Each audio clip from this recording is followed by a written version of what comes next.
Time to go.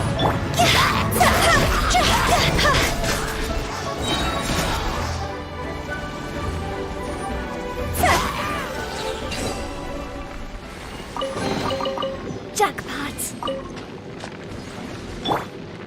Go.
Understood.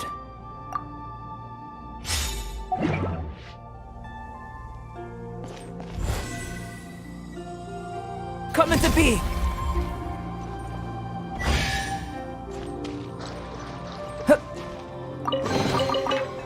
it's not gold, it certainly glitters.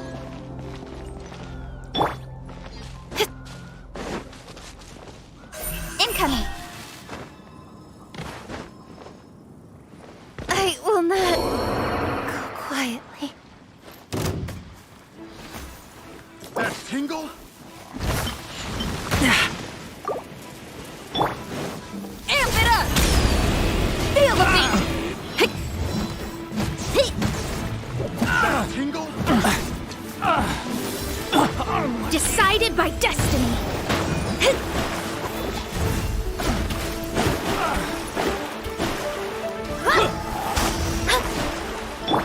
Don't blink! One more chance.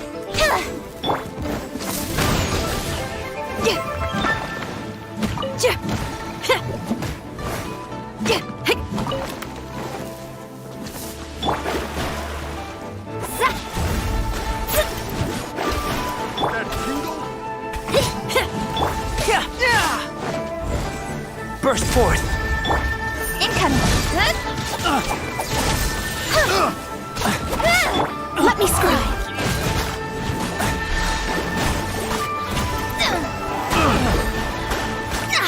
That Don't tingle? blink! Cut to the chase! Have a little taste. Power core! Time to rock!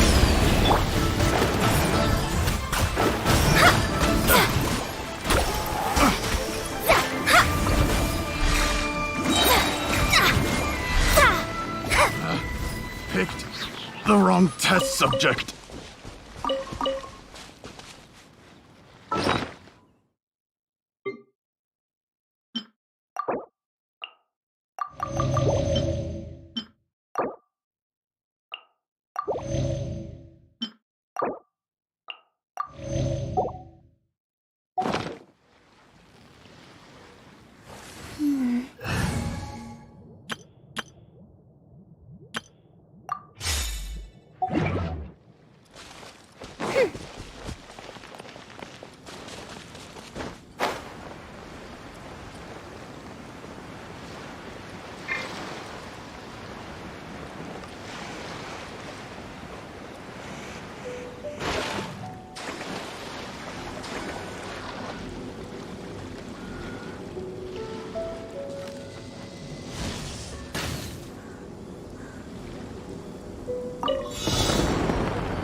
I create.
What trinkets lie veiled within this desolate plain?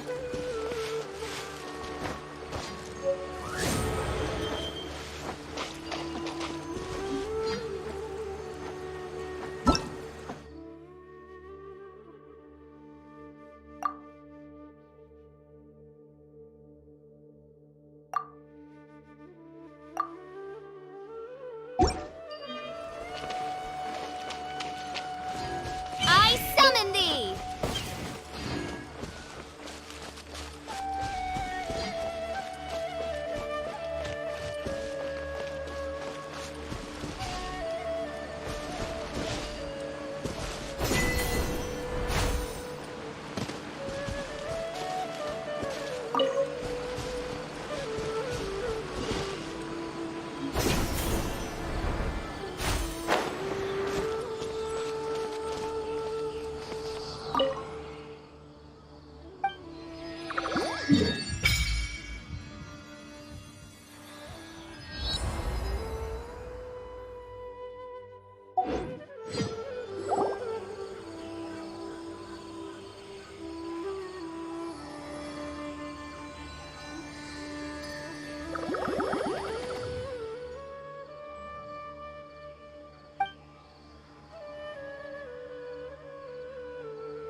I created another universe and founded.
Looking for trouble? Lucky today? The wind knows me.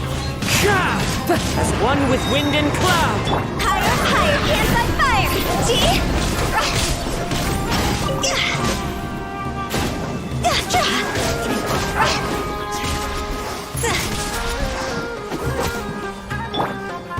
One with nature.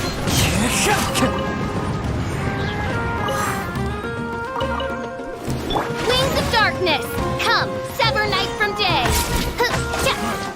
You won this one.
A fellow gambler.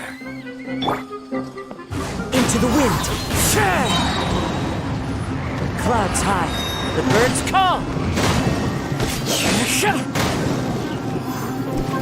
The wind knows me.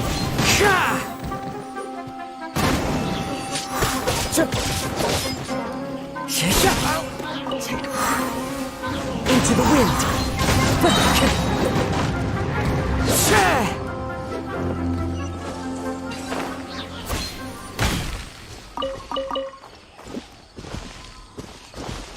One with nature.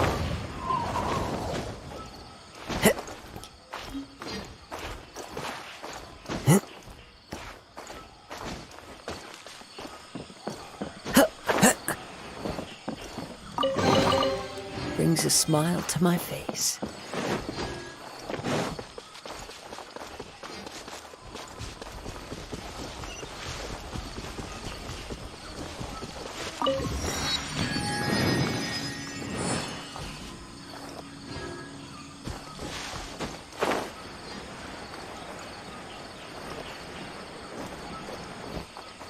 Follow the wind.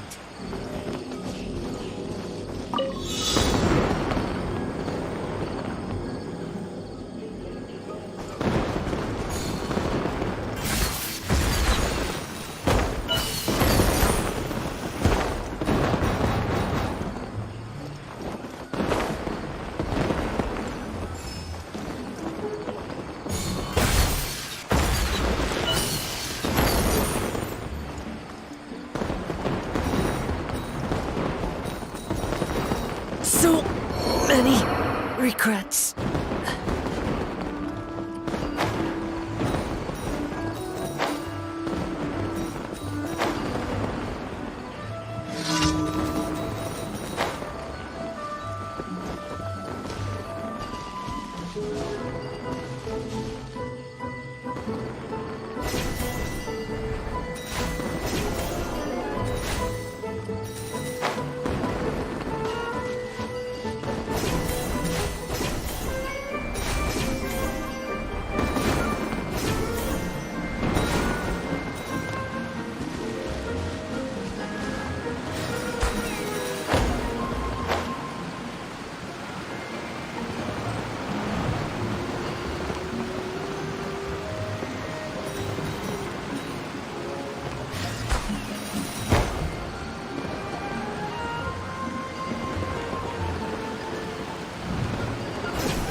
Hark!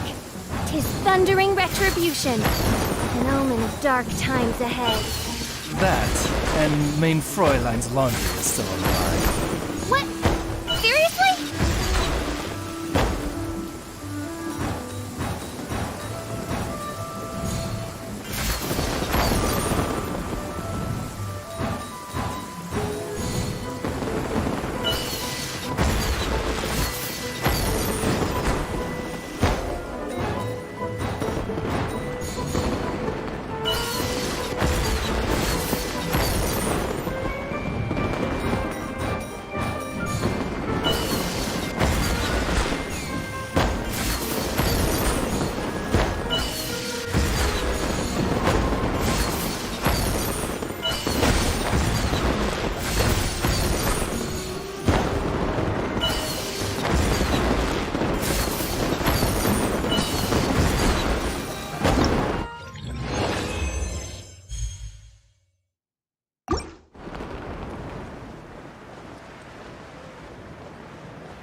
The voice of fate, speaking my name in humble supplication.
bunch of interesting gadgets.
about time for us to meet up with Ganyu. Let's head to Eugene Terrace.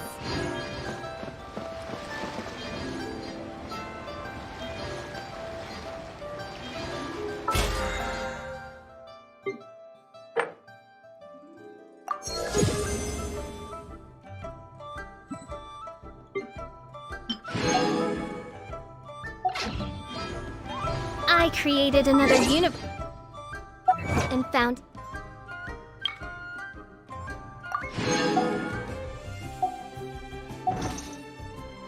paradise.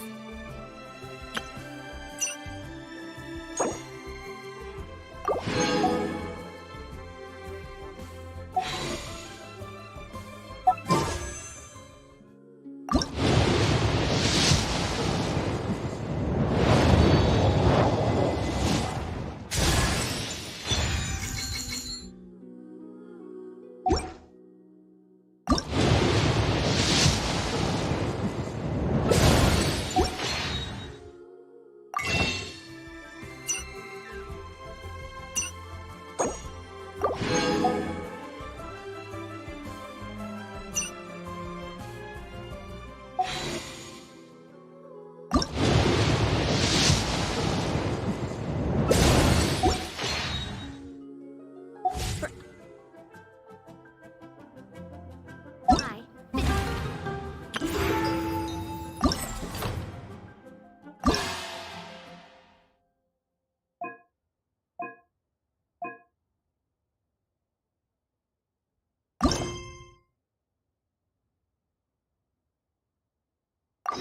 And the Prinzessin der Verirrt.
I created another universe and found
I created another universe and founded paradise. For I, Fischl, and the Prinzessin der Verirrt...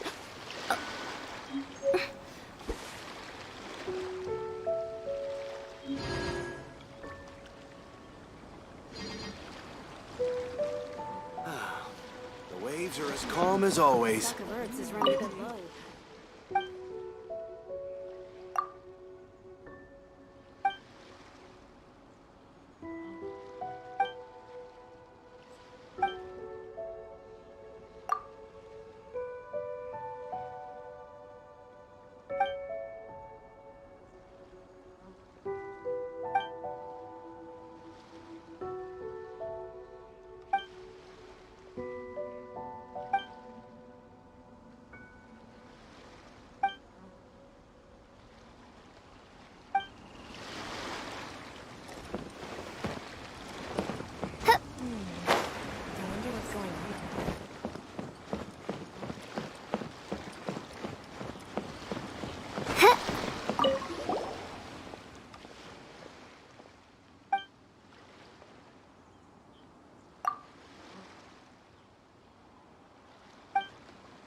What in the world do those symbols really mean?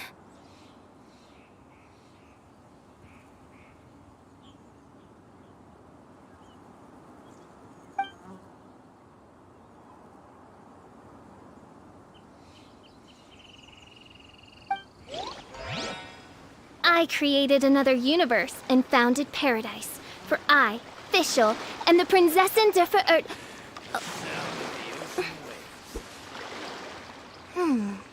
What in the world do those symbols really mean?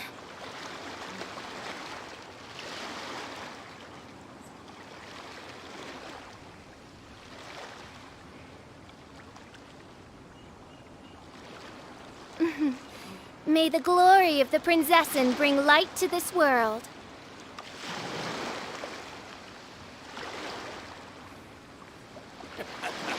The sound What of in the the ocean world do waves. those symbols really mean?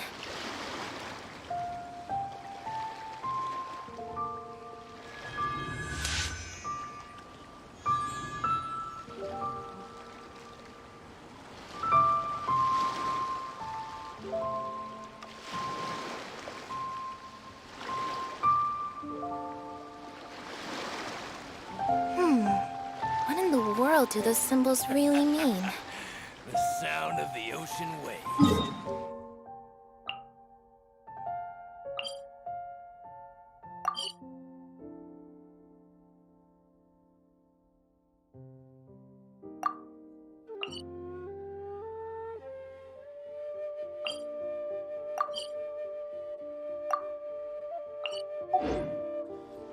I hear the voice of fate, speaking my name in humble supplication.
I created another.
In fact,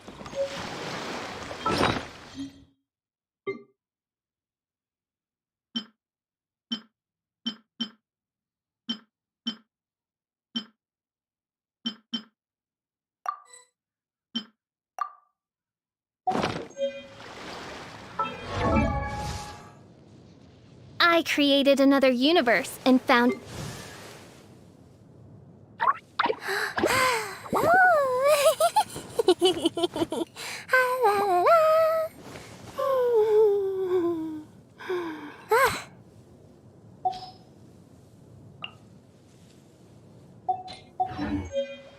I created another universe and founded paradise.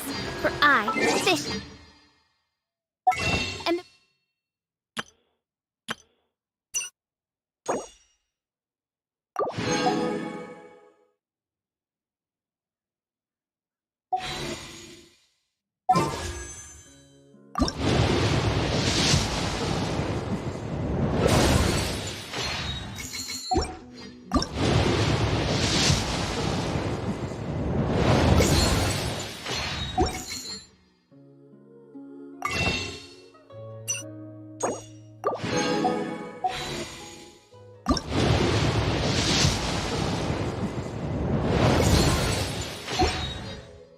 princess.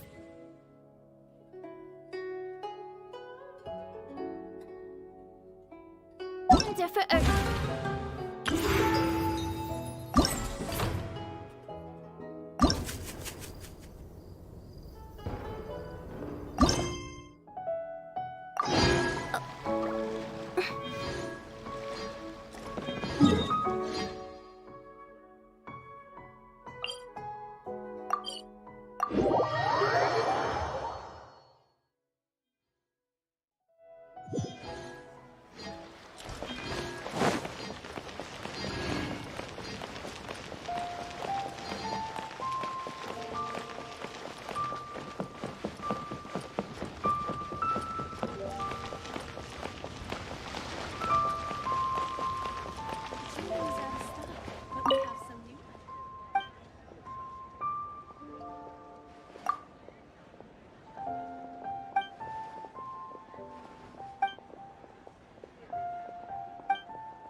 wind knows me.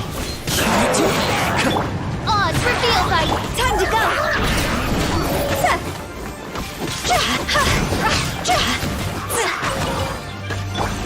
One with nature. Fallen leaves. Adorn my...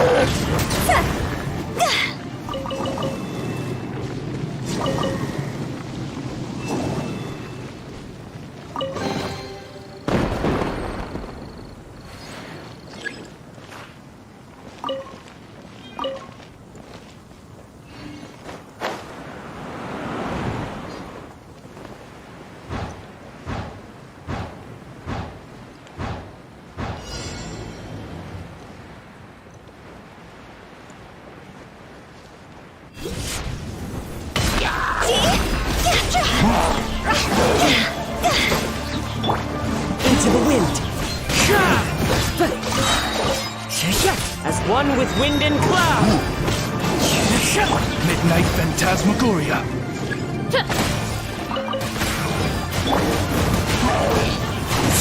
Job's over.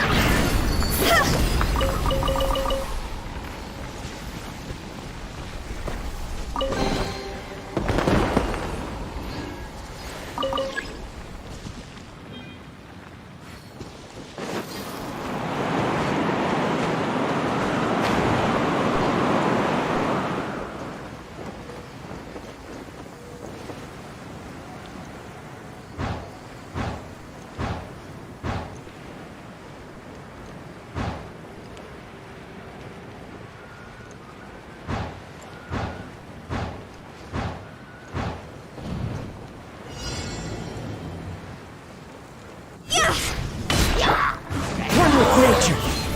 Clouds high. The birds call. Opening box of Adepti drinks. Rise.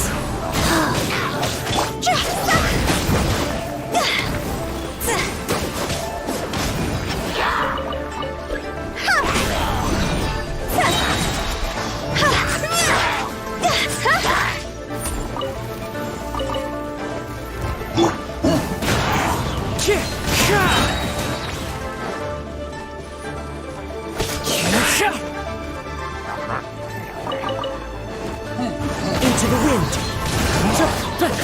Fallen leaves. Adorn my... As you wish, main Fräulein.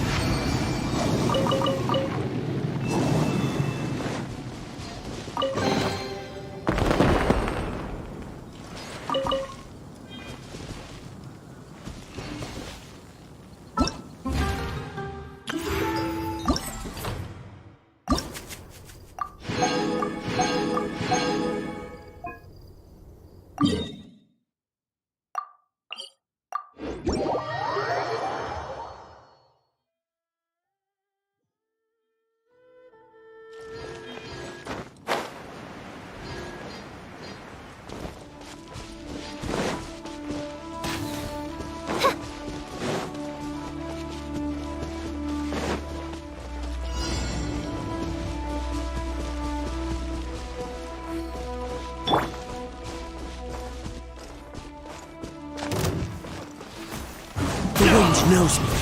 Higher, higher, hands on fire!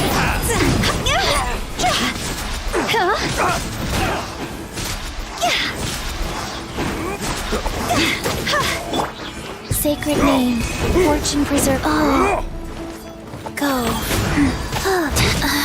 Cross. One with nature.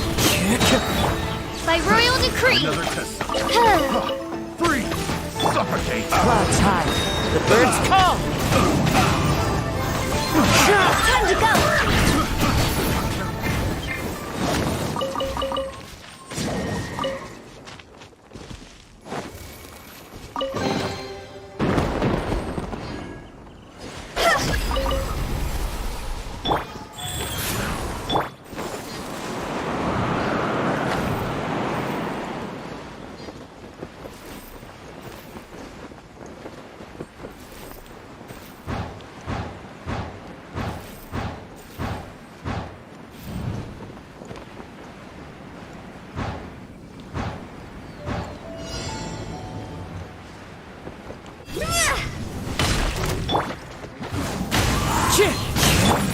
Midnight Phantasmagoria.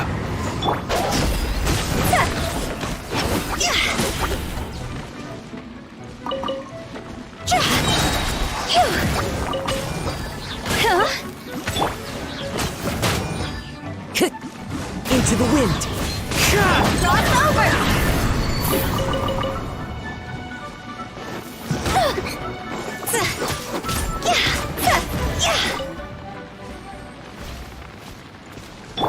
Life goes on.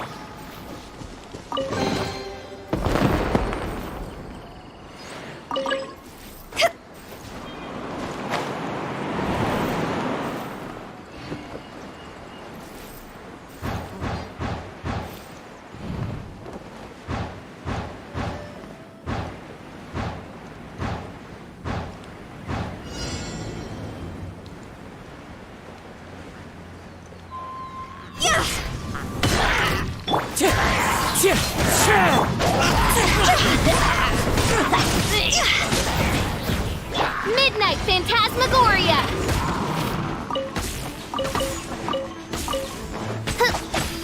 Opening box of Adepti tricks. One with nature.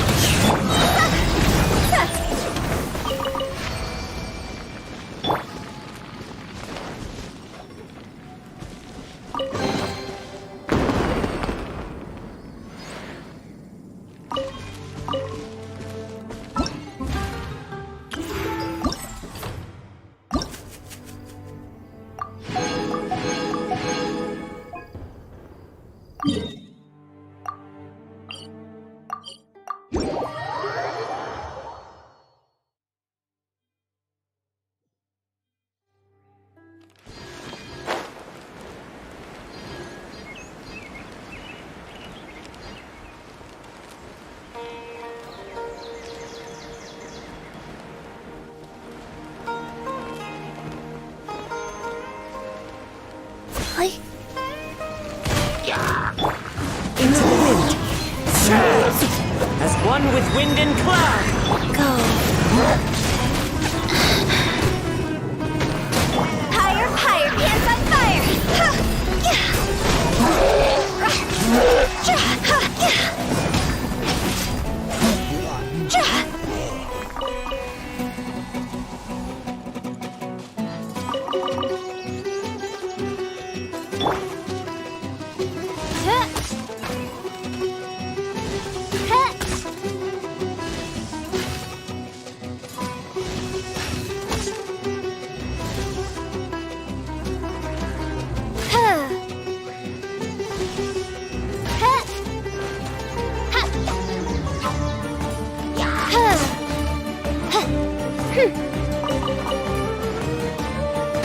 Midnight Phantasmagoria.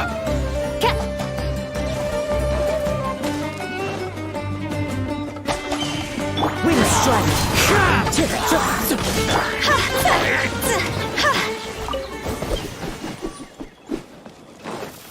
Go! Jackpot.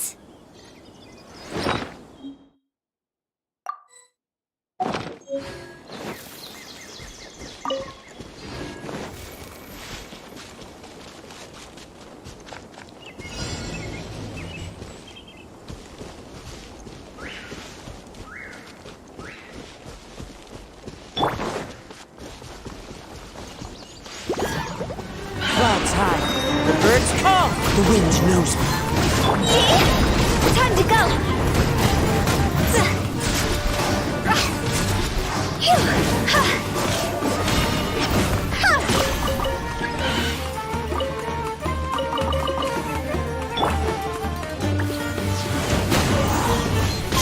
Orders given.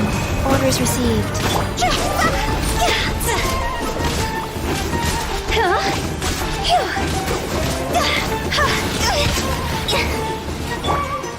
One with nature.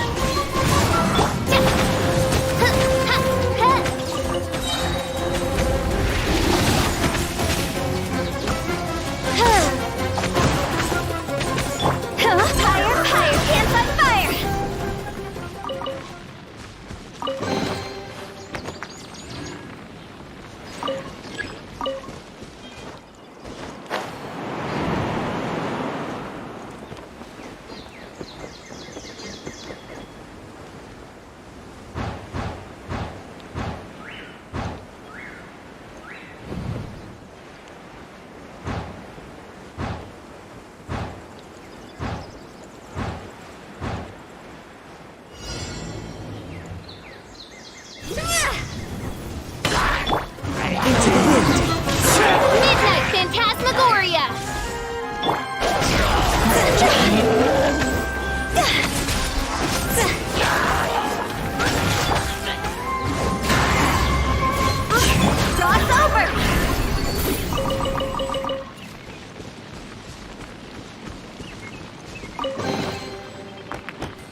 sucker for 'em. Looking for trouble? The wind knows me. Life goes on. Wings of darkness! Come, sever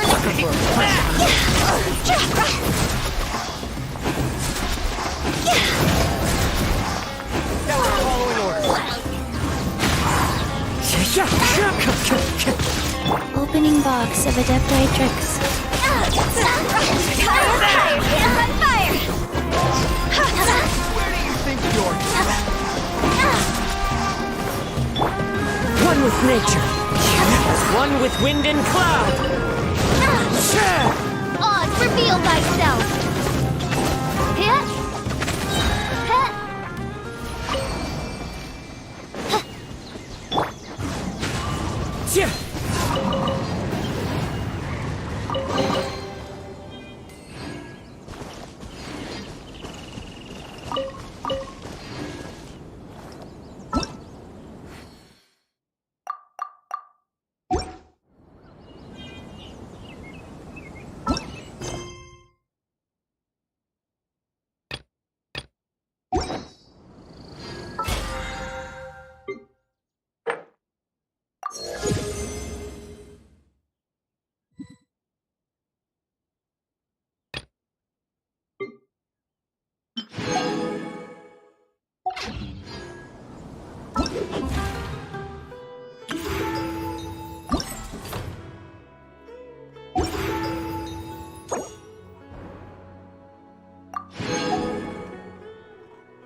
Into the wind. Midnight Phantasmagoria. Quit it!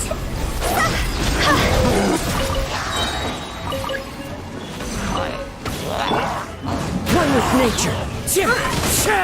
Fallen leaves, adorn my night.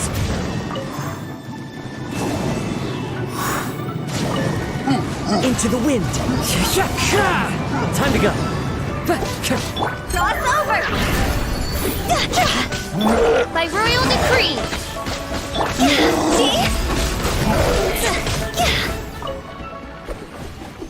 Go!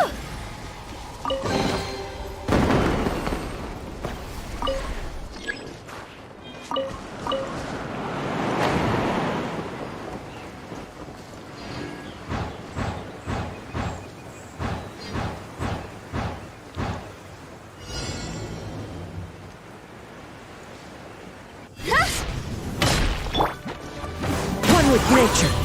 Orders given. Orders received. Shadow Raven, let night fall! Wheel of life. Into the wind. As one with wind and cloud.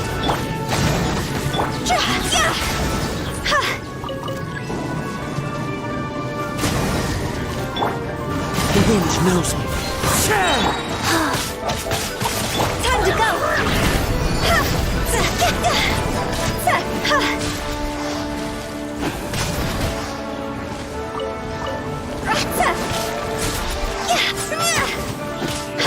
Midnight Phantasmagoria!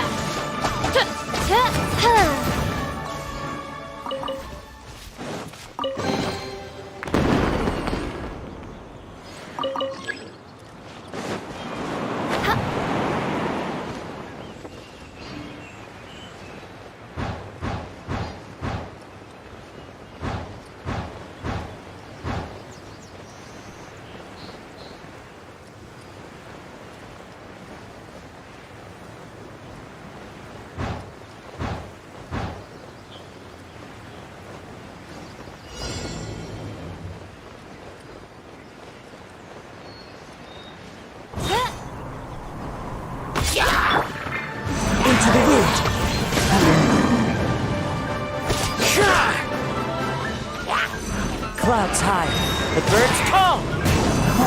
One with nature. Higher, higher, hands on fire!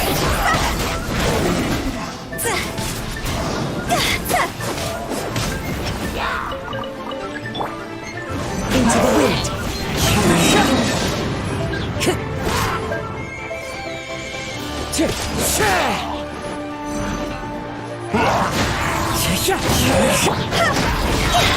Cross over!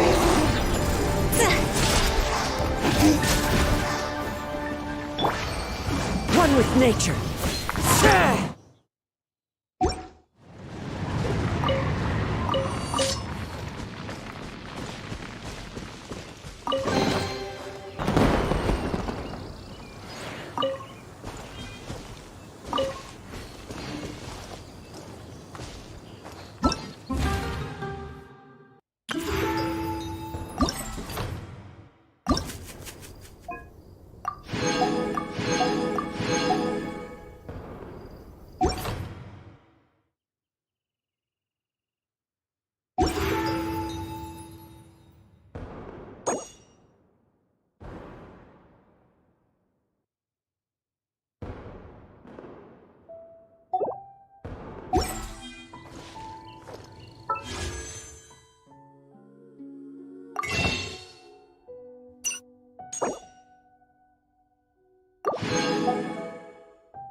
There are leaves around.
Greetings, traveler in Paimon.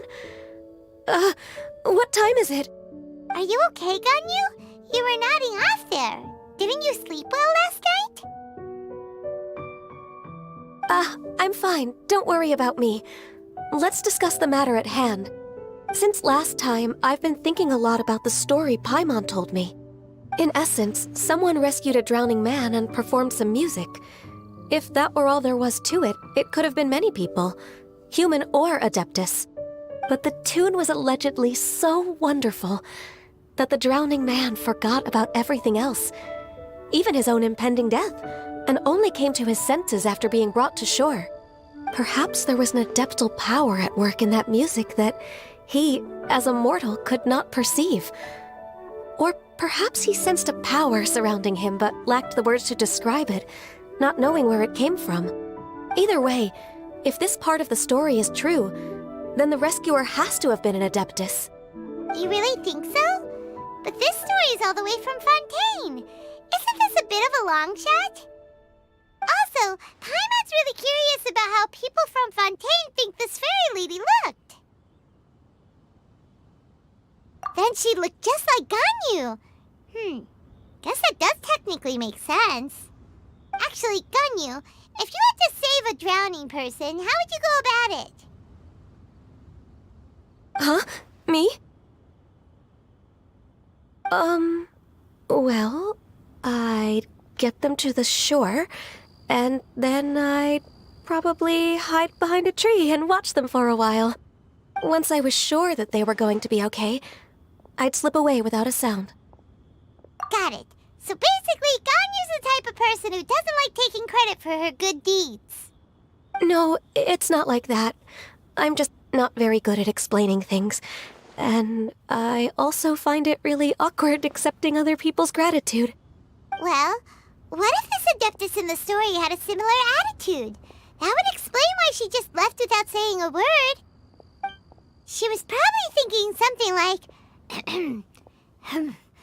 one was merely passing by and saw fit to address this egregious disruption to one's graceful zithering at once.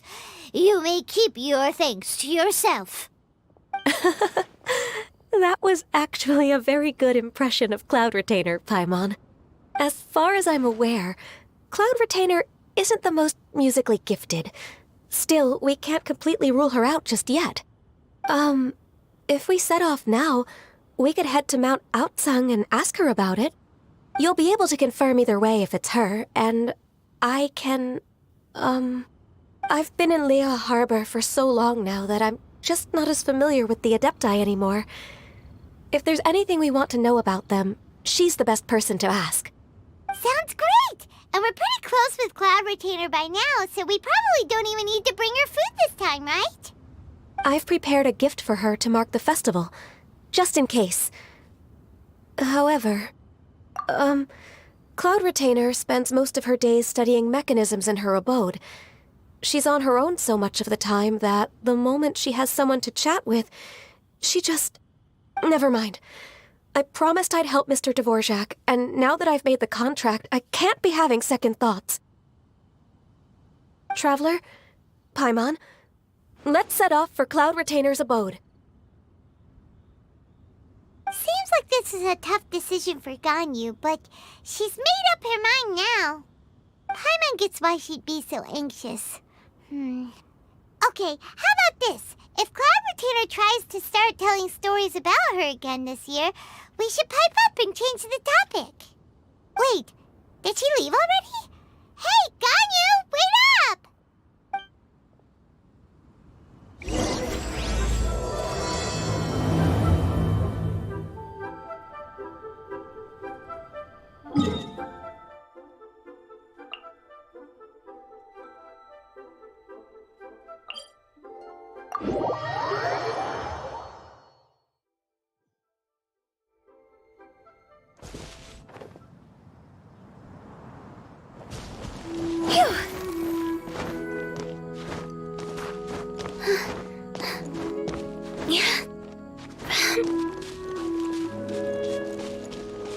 With the wind.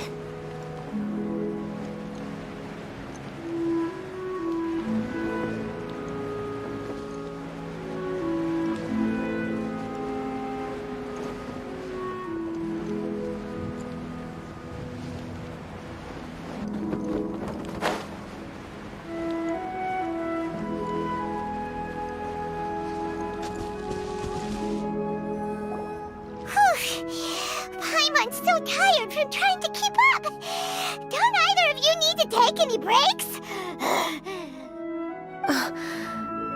I can't believe it. Cloud Retainer is not here. Huh? Did we miss her? She doesn't like to travel, so in the past, it's always been the other Adepti who come to visit her during the festivals. Somehow Paimon doubts that anything could cause serious trouble for her. True. Now that I think about it, Cloud Retainer would be quite capable of taking care of anything on her own. There's no need to worry about her. Since she's not here, I guess the next step is to check all the other Adepti abodes, one by one. Uh-oh. Will it involve a lot more traveling?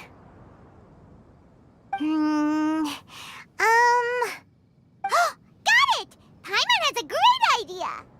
Please go on, Paimon.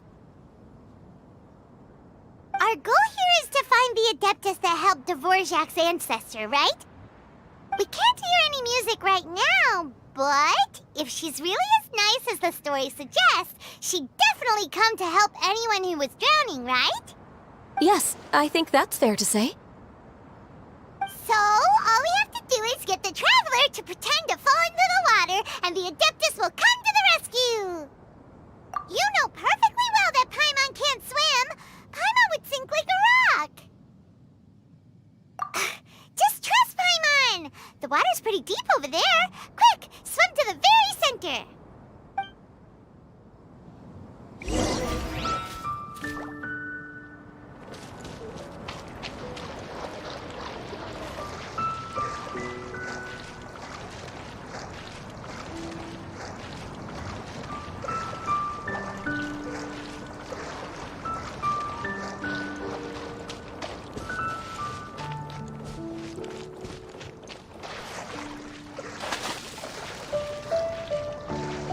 Help! Help! Someone's drowning! If only there was a kind-hearted Adeptus here to save us! Oh no! Whatever will a Paimon do?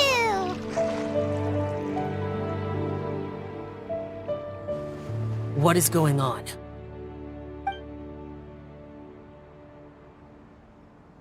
How do you feel right now?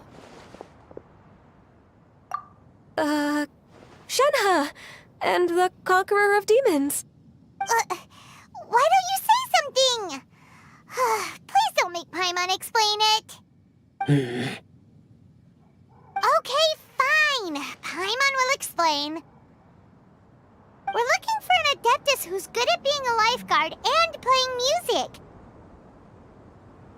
But if the Adepti aren't gonna stay home, then how are we supposed to find them? It wasn't me. Yeah, so this Adeptus is most likely a woman. And I am not an Adeptus, as you both already know, Traveler and Paimon. Okay, so this is Paimon's fault. No way Paimon would have suggested this idea if she'd known how awkward this was gonna be. Glad you're okay. As far as I know, the one you seek is no Yaksha. And one last thing. Your actions here caused others a great deal of worry. Do not repeat them again in the future. As ever, the Conqueror of Demons comes and goes, just like the wind. Right. I didn't dare to say a word just now. How's your training going, Shenhe? Have you made any plans for Lantern Rite? We could spend it together in Liyue Harbor if you'd like. I had planned to spend the festival with Master this year. However... Oh, speaking of Cloud Retainer, when did you see her last? Earlier this morning, she set off for Mount Hulao at dawn. I noticed she was using an Adeptus art of some kind to protect a mechanism that looked like a boiler. Maybe it was a gift for Mountain Shaper. I did not inquire. So we just missed her. Please excuse me for a moment. I think I'll leave the gift in her abode. Sure. Thank you. It sounds like Ganyu and Shenhe have gotten a lot closer recently. Yes. During the summer and winter, I continue to train with Master. In the other months of the year, I have been learning to adapt to human life in Liyue Harbor. Ganyu arranged accommodations for me in the city, and also recommended several work positions for me.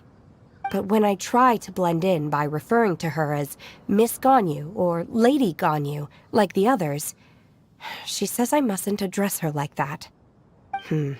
Sometimes I'm supposed to copy other people. Sometimes I'm not. It's a little difficult to keep track of everything. Oh, is that what it is? Noted.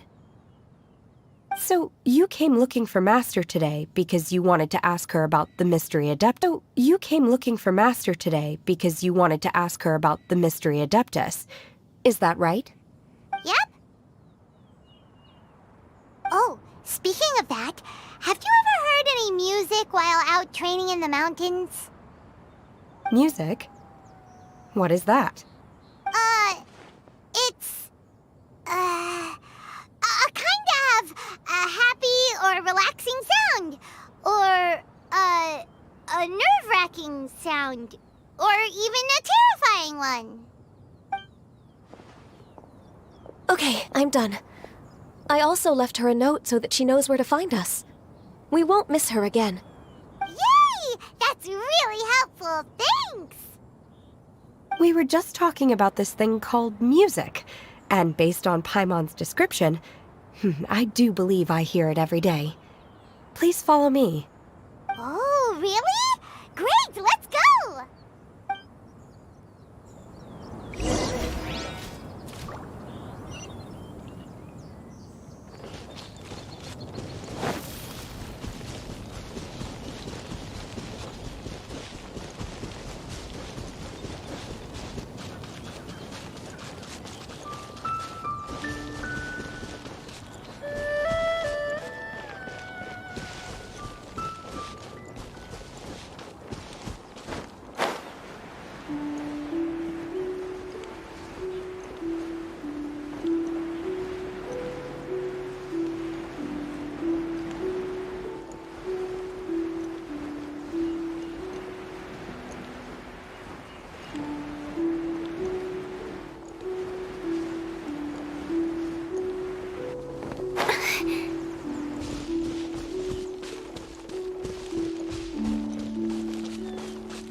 This is the place. I enjoy training here to the sound of music.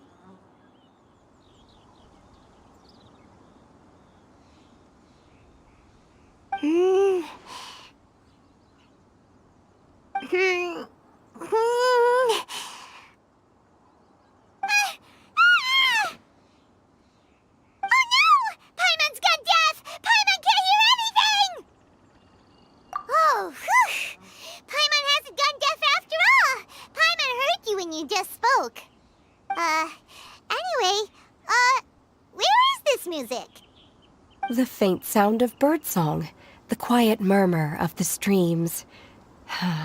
These are relaxing sounds. Are they not the music of which you speak? Oh, Paimon wasn't quite done with the description. Okay, fine, it's all Paimon's fault. What we're looking for are not the sounds of nature, but melodies played on special instruments. Oh, and a melody is? Huh? Hey, why don't you just sing that one melody Shen has heard before? It'll probably help her to understand what we're talking about.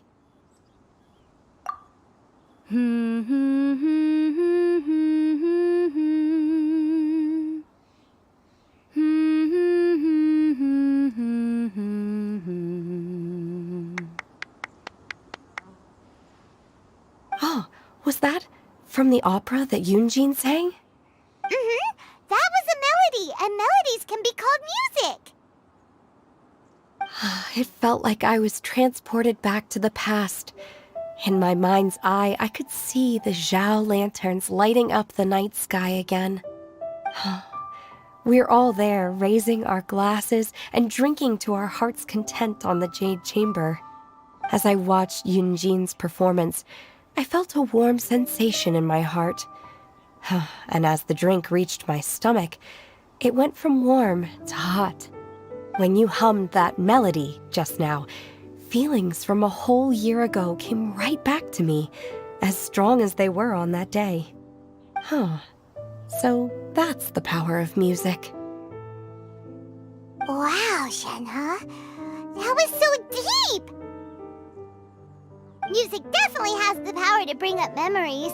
It's like a time capsule with all the special moments from our lives squished inside.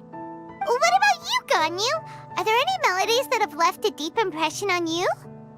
I don't remember if my parents ever sang any lullabies to me. I know some local folk songs, and a few other things come to mind too.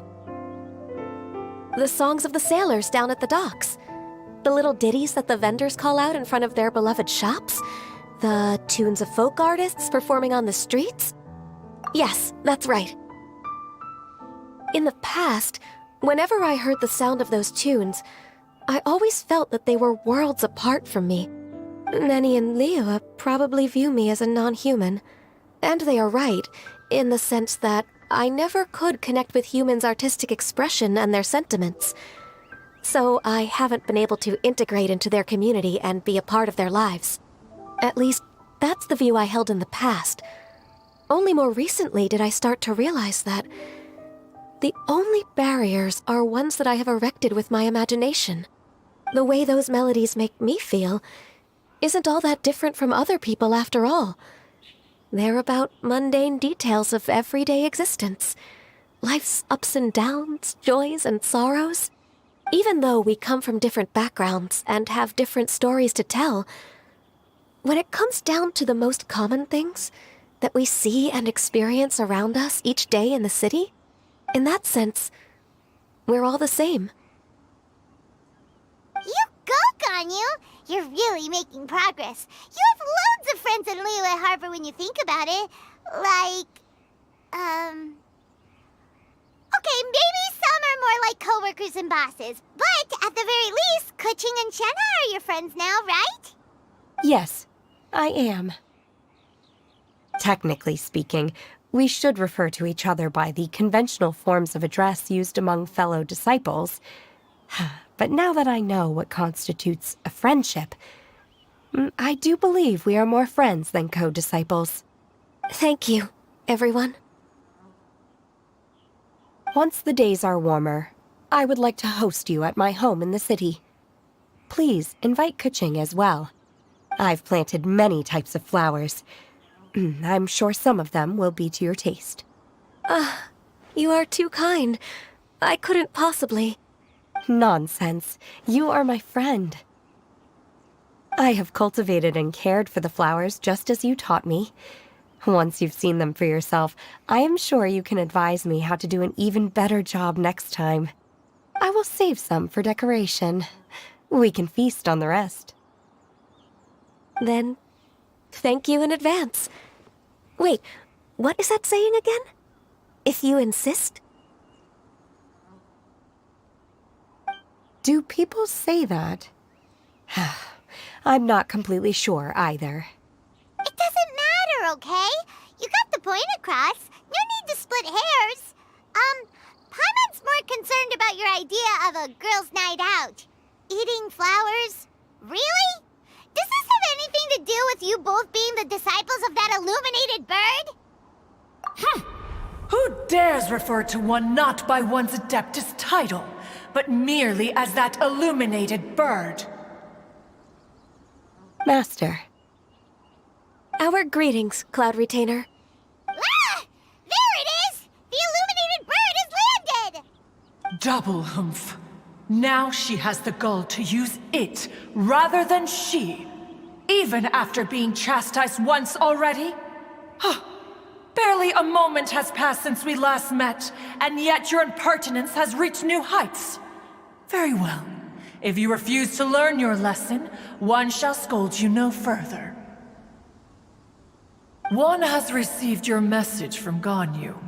On the matter of the Adeptus you seek, one suspects to know their identity. Well, shall one lead the way? I still have to complete my training for today, so I will bid farewell to everyone here. Very well. Await my arrival at one's abode later this night. On this special occasion, you should indulge yourself with some savory dishes.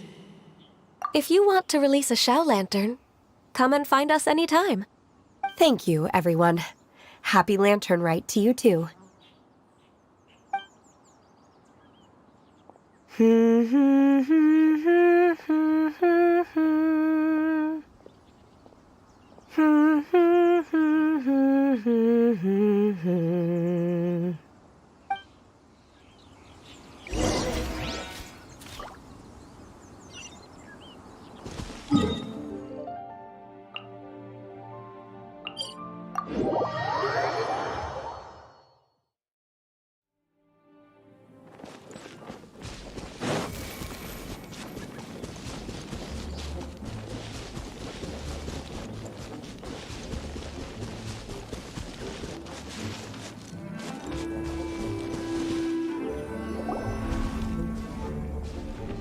Is this Quaily Plains?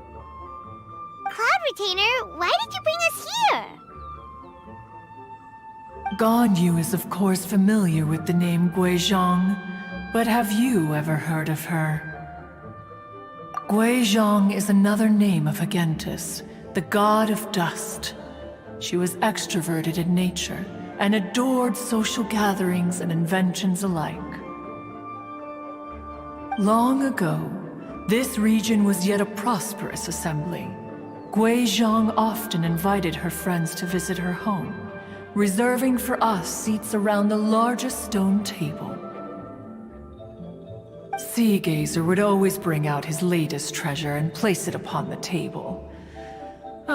He could be quite the braggart. Though usually a mild-mannered fellow, when it came to those collectibles he was so fond of, he always loved to show them off. Paimon remembers that name. So that's what Sea Gazer was like. He was an old friend and a former rival. One has many memories of him. Once he had brought out the treasure, it would predictably become the center of attention. Neither Guizhong nor one was content to let him just steal the spotlight. So we would then also present our proudest mechanical creations. As Adepti, we were each gifted in our own ways, and naturally proud of our accomplishments in our respective fields of expertise. As a result, one often quarreled with Sea Gazer. His treasures were not even of his own making. He just used his exploration skills to dig them out of the ground. How, pray tell, could he compare to me, when every single one of one's accomplishments were crafted by one's own hand? Cloud Retainer, you are getting competitive again. One digresses. Regardless, every time an argument occurred, Guizhong would come over to watch us during our mutual lambastics. On some occasions, she would join in, and on others, she'd take one of us by the limb and start uttering the most ridiculous nonsense. What kind of nonsense? No kind of nonsense were we spared. Sometimes she would brazenly opine, why argue between yourselves when neither of you could ever hope to beat me? Other times, she would make unsolicited suggestions, such as, once you two are done arguing, let's go to the foot of the mountain and grill some meat. She always sought to make everyone happy, and one must say, she had quite the gift for it. No matter what nonsense she said, one never felt bothered or offended. It also helped that she never referred to one as that illuminated bird or ladybird.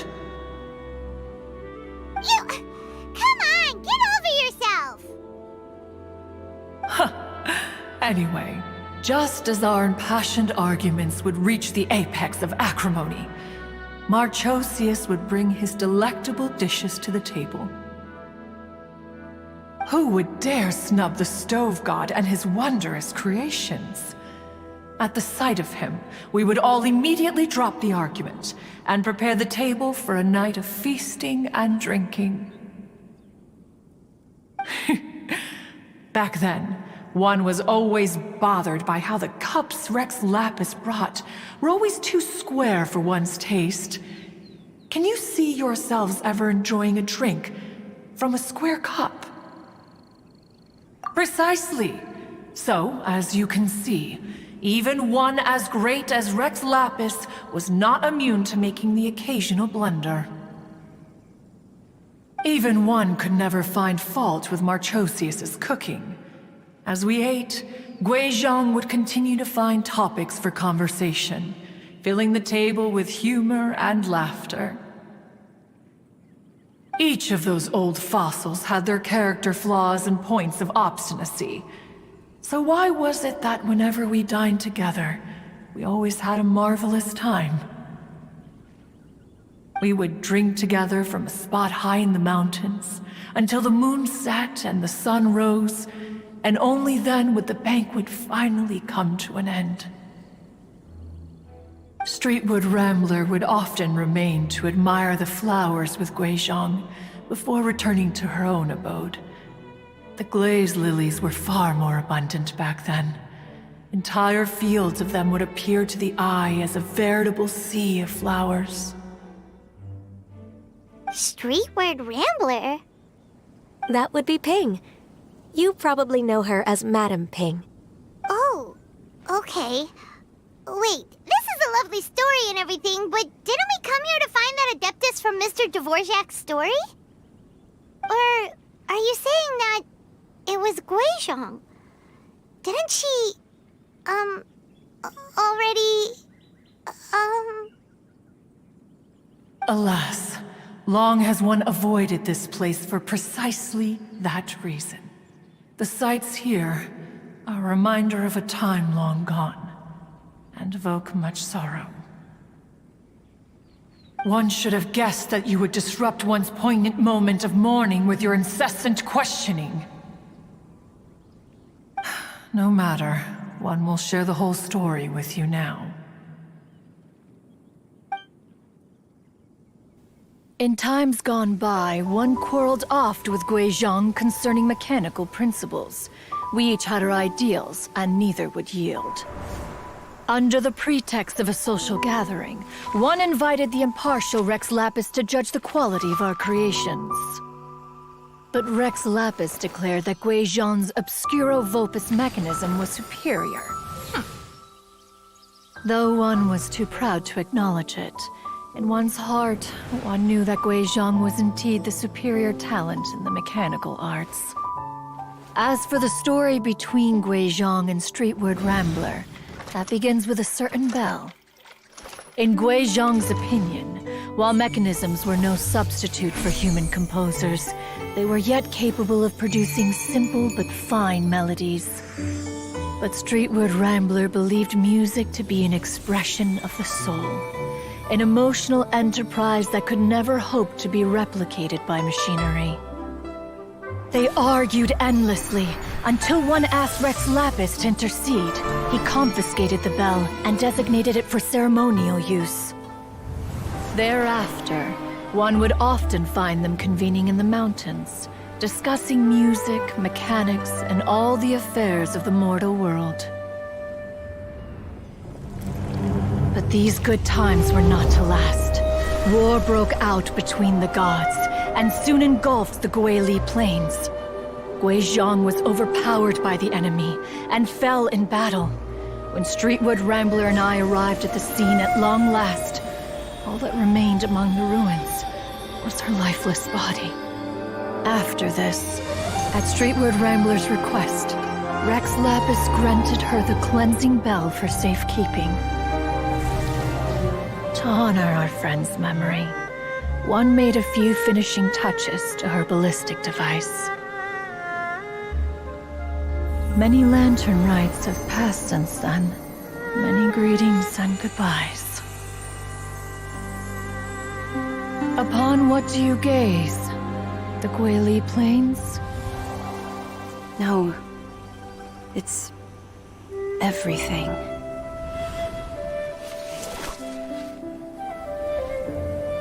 We think of human life as like a lantern that's lit one minute and extinguished the next.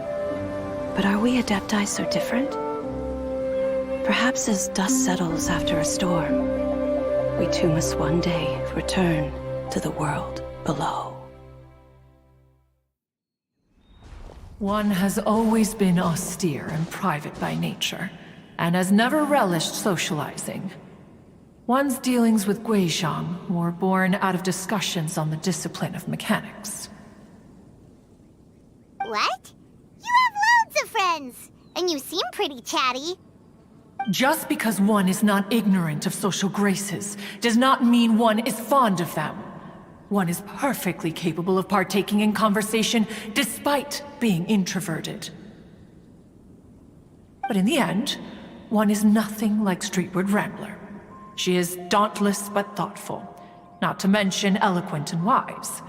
Moreover, her friendship with Guizhong was far greater than one's own.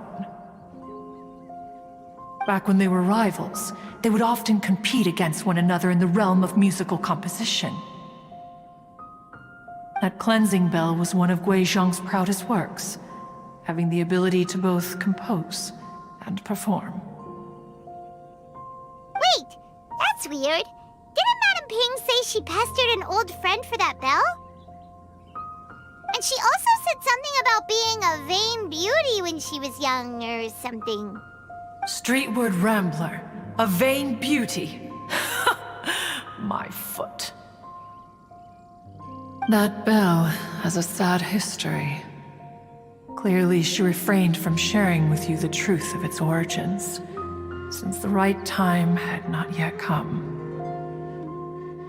As for her old friend, who else could it be?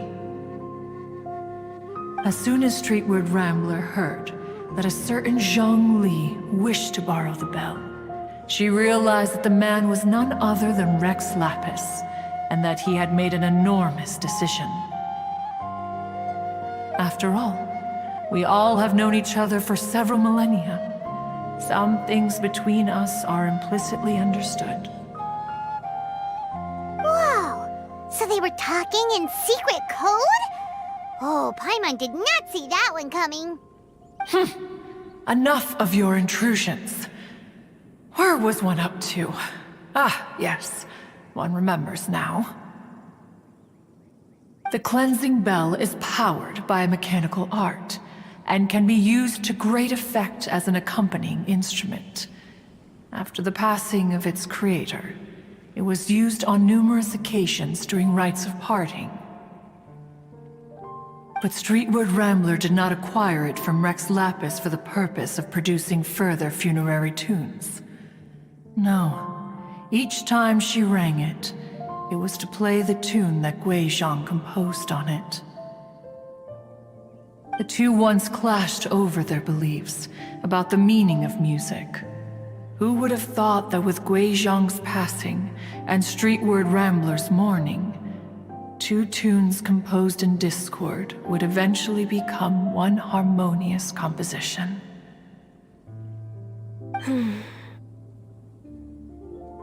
Once upon a time, Streetward Rambler also loved gatherings, liquor, and music. But after Guizhong passed, she preferred her own company. She could often be found sitting alone at a mountain summit, contemplating and reminiscing with her zither. The music would go from mournful to soothing to impassioned. Many years passed before she finally composed a melody to her satisfaction. In celebration, she played the tune to the clouds. Regrettably, one has only ever heard her play that tune once. Which brings one back to the matter you've been investigating. Perhaps it was during that performance that the ancestor of your Fontaine friend fell into the water and was saved by Streetwood Rambler. But if she was so happy with the melody, why would she only play it once? One was also greatly perplexed by this. After suppressing one's curiosity for a long while, one finally approached her and asked why she would retire the tune after having spent so long on it. In response, she said, "Though the strings that played that melody survive, the one who inspired it is gone. Tell me, Cloud Retainer, when the one attuned to my soul is no longer here, who else could hope to understand this tune?" Aw, poor Madam Ping. I just remember being taken care of by you when I was young. Once the Archon War came to an end, I stayed behind in Liyue Harbor to honor my contract. Although I met Guizhong a few times, I never knew anything of this particular story. Guizhong was quite the visionary, but tragically passed before her time. Her manuscripts still lie unfinished in the realm of clouds. Blank pages give one cause for contemplation on what might have been. Had you not decided to search for that mystery Adeptus, perhaps these stories, too, would have been lost to the sands of time. As of now, you know the truth. That the Adeptus who rescued the drowning man was none other than Streetwood Rambler. Do you intend to discuss this with her?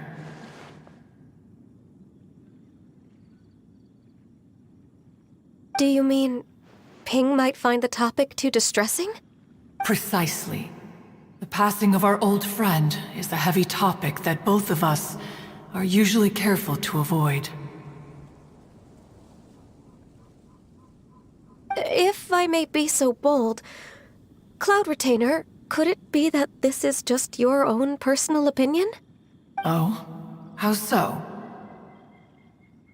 I've been in Liyue Harbor for quite a long time now, and I've witnessed many farewells along the way, so I too am well acquainted with the pain of the passing of a loved one. But this doesn't bring the city or its people to a standstill. They have to keep moving forward. Someone as perceptive and wise as Ping will surely have come to understand and embrace this. Though these immortal mountains have lost an Adeptus, the harbor of mortals has gained a wise elder. No loss can ever be undone, but there is always much that can still be gained. Ping has helped countless people, and will guide many others in the years to come. And all to whom she extends a helping hand become her friends. People she can admire flowers and discuss music with. Though it is heartbreaking to lose a kindred spirit, life goes on, because there are new friends waiting for you further down the road. We even asked Madam Ping what she thought about adding a music festival to this year's Lantern Rite. When we get back, why don't we just ask her if she'd like to perform? Maybe we can even get her up on stage.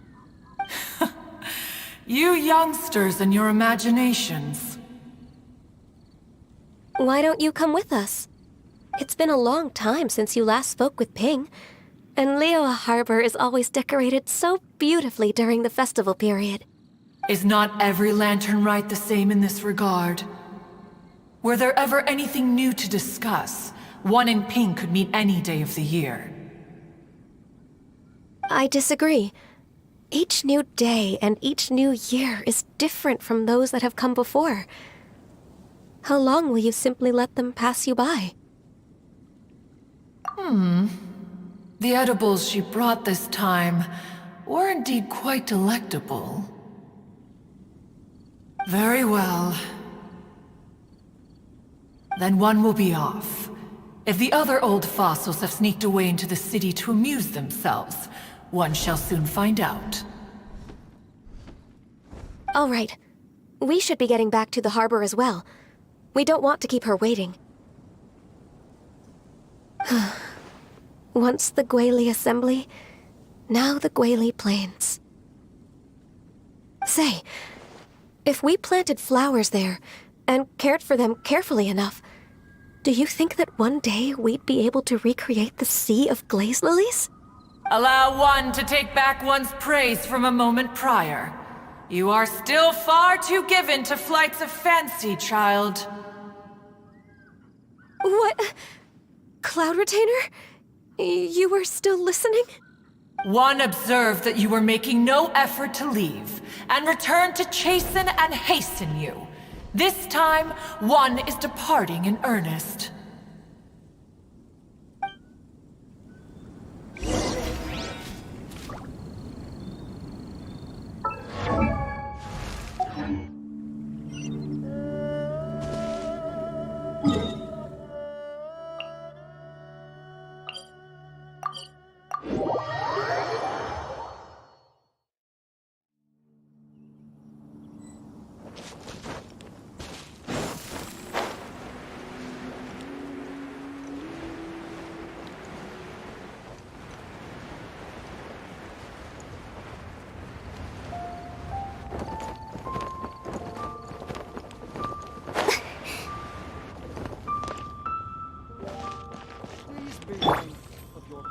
Go.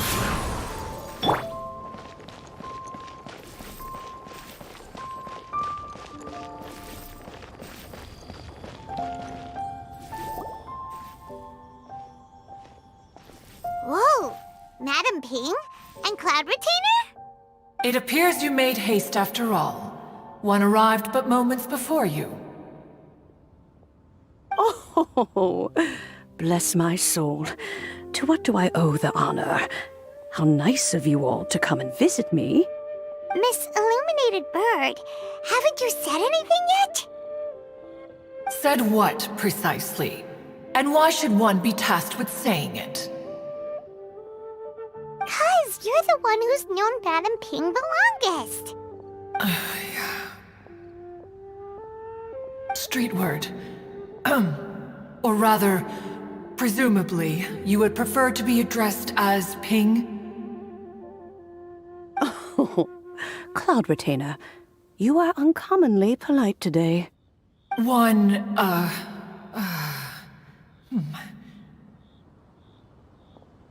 Given that Lantern Rite is almost upon us, the weather in the city is most pleasant, and a sweet floral fragrance lingers in the air.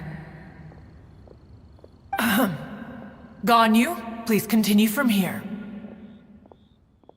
Huh? All right. So, this all started because we were trying to help Mr. Dvorak find the Adeptus who saved his ancestor's life.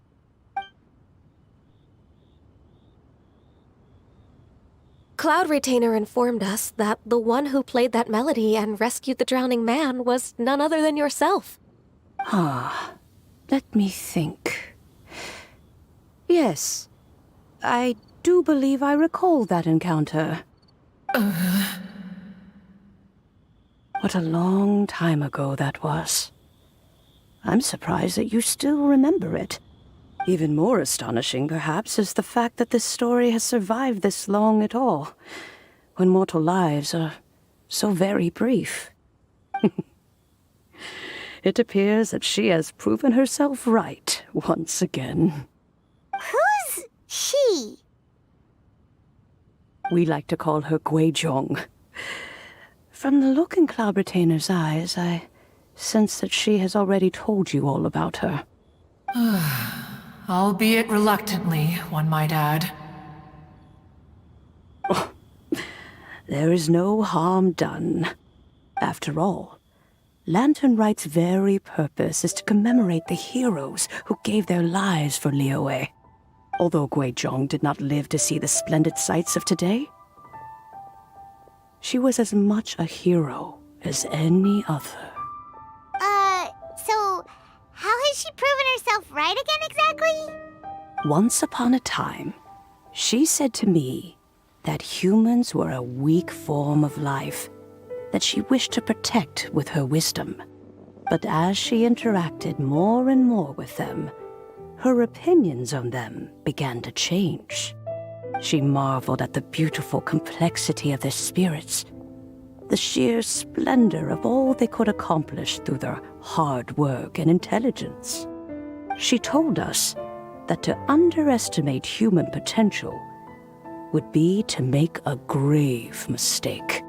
With the smallest amount of guidance, enormous power can be unleashed in them, and a human who has reached their full potential may well be her equal. Someone who could have as much to teach an adeptus as to learn from them. She always had a way with words. That her mechanical accomplishments were judged superior to one's own was, one suspects, in large part due to her sheer eloquence. Speaking of mechanics, Cloud Retainer, do you still remember that potted plant mechanism? The one that the two of you gave me as a gift? Of course. Guizhong and one both put an immense amount of effort into that gift. It would be no overstatement to call it a testament to each of our individual technical genius. As Guizhong once said, it takes every blade of grass and every flower to make a homeland. When I see the sight of Liyue Harbor before us today, I am reminded of this. Madame Ping looks very emotional right now. Of all of us, it was Guizhong who was the fondest of these grand and exciting occasions. If she were still with us, I'm quite sure she would still be trying to best Cloud Retainer's finest works at every opportunity. Liyue Harbor is always filled with the sound of music at this time of the year. If she were here, one is certain that she would seek you out to discuss and debate the virtues of various melodies. Oh yeah, music! We've been dying to ask. What was the melody that you played back then? Oh, also, with you being such a music expert and all, why don't you join the concert as a performer? I can make arrangements right away. Oh, as much as I don't wish to dampen your enthusiasm, it's been a long time since I played this zither. My fingers don't have the dexterity they once did, and whenever I play that tune, it always reminds me of her. I start wondering what she would think of the changes I have made to her melody. There was a period of time whenever I started strumming, it almost felt like she was back again. Sitting right there on the stone stool next to me, chatting away. Skybracer and Seagazer too, looking just like they did in the old days. No matter how much time goes by, the moment that melody starts playing, it transports me right back to that time in my memory. So the past still weighs heavily on your heart? Oh, I would be lying to myself if I claimed to have completely moved on. But that is not to say that grief doesn't get easier with time. Despite the sadness, I have found many things that bring me joy in life. It is simply the nature of the world in which we live that even if one wished to mourn for an eternity, it would be a nigh impossible feat. Just look at this potted plant. Isn't it stunning? It takes an honest and open mind to confront and conquer grief. You have indeed made progress. Be that as it may, I shall leave the Lantern Rite stage to the youth of today. Well, if you're sure. Granny! Whoa, what's everyone doing here? Did something bad happen? Ah, and now we've spooked Yanfei. No, everyone's just here to give me their regards for the holiday. Oh, that's wonderful, I'm glad. Well, in that case, happy Lantern Rite, everyone. Happy Lantern Rite. Oh, I just remembered that I have some, work to do at Yuehai Pavilion that I need to discuss with Yanfei. I haven't been able to find a chance until now. I will leave Mr. Dvorak in your capable hands. Cloud Retainer, Ping, we will be off for now. Huh? Does it have to be right now? Which case is this again? Hey, Ganyu! It seems Ganyu still has much to learn when it comes to the art of deception. What a pity. She has learned nothing of one's ability to carry a conversation. Since it's been so long, Cloud Retainer, why don't you stay? I'll make a cup of tea and we can chat a while. Gladly. This was one's intention as well. When you next see the Fontaine musician, please give him my regards. I'd like to wish him the very best with the concert. You got it, Madam Ping. Thank you all. I think you've listened to enough of my nattering for one day. As for that melody, I will play it for you all another time. Goodness knows I need to practice it first. Wow, that'd be great! We'll look forward to it.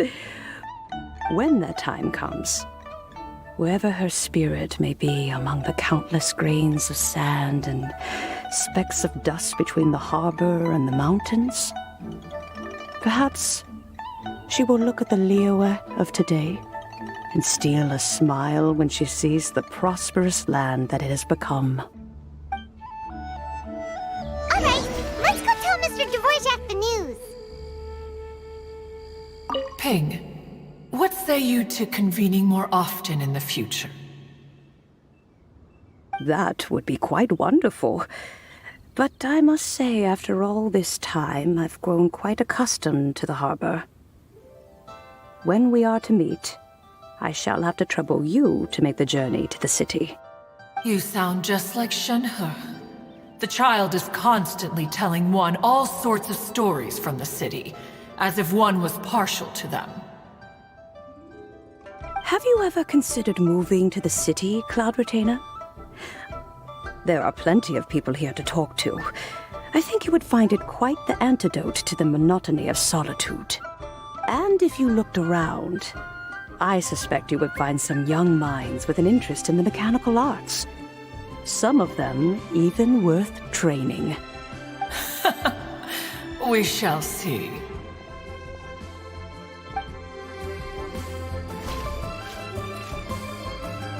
Ping, what's... That would be... You sound just... Have you ever and if you look...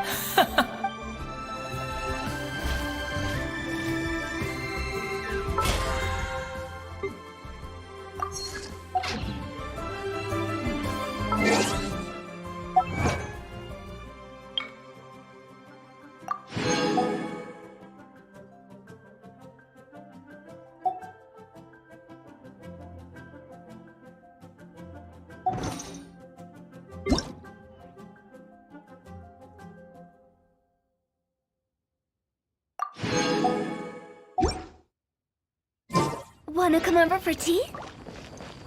Please be my personal secretary.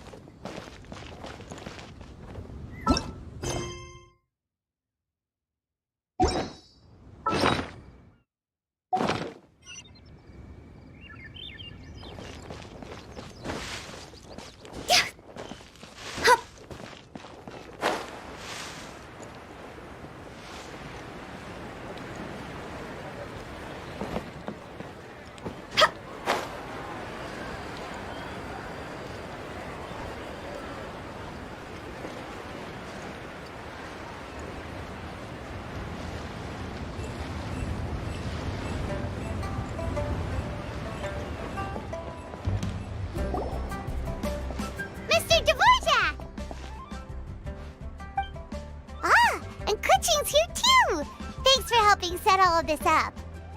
Welcome back. Did everything go well? Really, really well. We found the person Mr. Dvorak was looking for. Are you serious?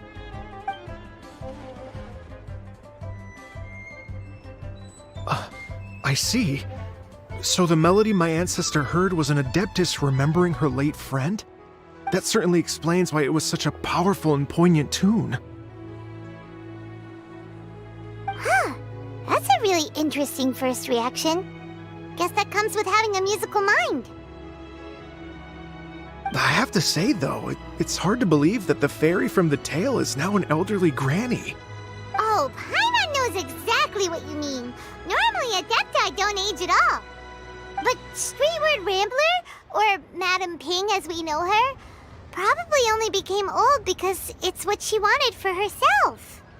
Madam Ping possesses vast knowledge and great wisdom. Whatever physical form she may decide to take, her mind and wits are as sharp as they come. Yep, Kuching summed it up perfectly. That's exactly what Paimon was trying to say. I think... yes. I must thank her in person. That can wait until after the concert, though. For now, I need to devote all my emotional energy to the performance. Ah, speaking of, Madam Ping wishes you all the best with the music festival. Paimon has a sneaking suspicion that she'll stay in her usual spot but listen to the performances from afar. Wait, are you serious? Huh. Oh no, now I'm starting to get nervous. Okay, alright. Nope, another rehearsal is in order. Please excuse me, everyone. Mr. Dvorak? He's already gone. Paimon wasn't even finished telling him everything. Before we set off on our search with Ganyu, he asked us about what music means to people. After our recent adventure, Paimon thinks we have a lot more to say about that now. Please, share your insights with me. Well, we found out that music can be used for good, but also for bad. It can make people happy and moved, but it can also be sad and bittersweet. And music is like a kind of memory written in people's hearts. It can put you in touch with feelings from a totally different time and place. It sounds like you had an eventful trip. Don't worry, I'm sure Ganyu will fill me in on all the details shortly. Wait, does that mean you're gonna carry on working? Just a few things to wrap up. All the groundwork is done. As long as everyone enjoys the festival activities, all our efforts are worthwhile. Happy Lantern Rite to you as well. Whew. That should be everything taken care of, right? Oh, no, wait. Paimon feels like she's forgetting something. What was it? Oh, it feels like it was a while ago. Shoot! Latent... Wait, no. Anyway, fancy bamboo shoots! Zhangli said he wasn't in a hurry, so if we went now, there's probably still time, right? Anyway, even if we don't make it, it's not our fault. He could have totally picked them by himself. Ugh. Anyway, let's go check with him at Wangsheng Funeral Parlor.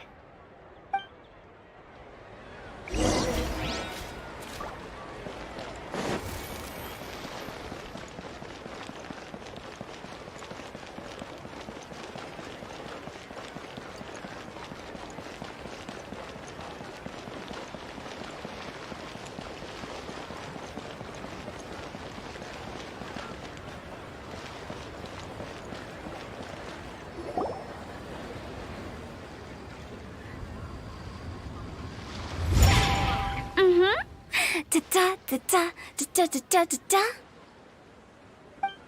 da da da. Oh. All right, let's take a break here.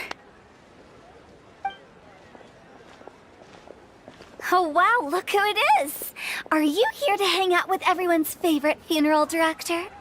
So you're just casually practicing your rapping skills at the entrance to your funeral parlor? In broad daylight? Okay. After everything we've been through, you don't see me for a hot minute, and you're back to being scared of your own shadow. We have all this open space, a clear view of the mountains behind and the sea in front. Not to mention we have several invisible audience members enthusiastically cheering us on. It's the perfect spot to rehearse. Invisible audience members? Gotta say, it took me a few days to get used to Director Who's way of talking. Xinyan was pretty spooked too when she first got here. Just like when she sees a frog, but a giant frog with sharp teeth. Come on, knock it off. What's wrong? I've never seen someone look so confused before. Well, don't worry, because Director Who's here to explain it all. There once was a Fontaine musician who went around town on a mission. He came door to door for his iridescence tour, looking for acts to audition. With my words, Xinyan's chords, and Yunjin as our mentor, we'll take the stage by storm with flames roaring and the whole audience calling for more.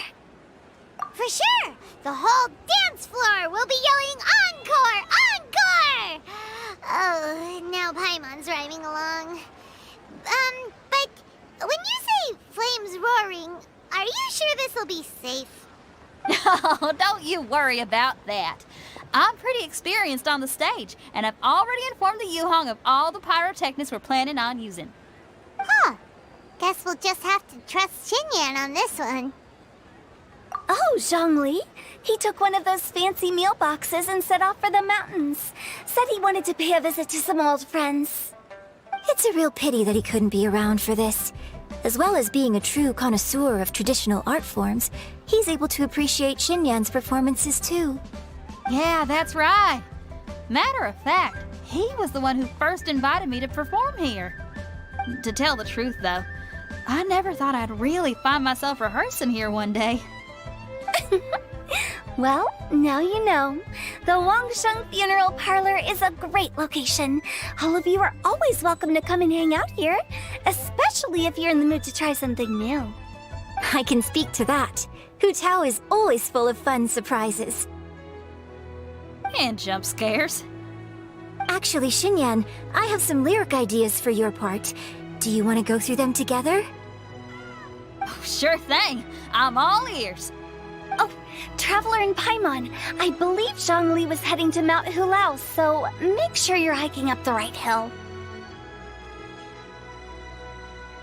When you see Zhongli, please pass on this message to him. It's up to him whether he wants to support us at the performance tonight, but I expect him to make time for the upcoming banquet we're planning. No excuses. You should join us too. It'll be a riot. If there's one thing I've learned from being a funeral director, it's how to throw a party.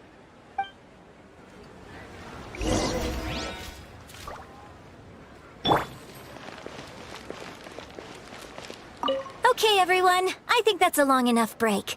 Let's take it from the top, shall we? Ms. Yoon is such a strict mentor.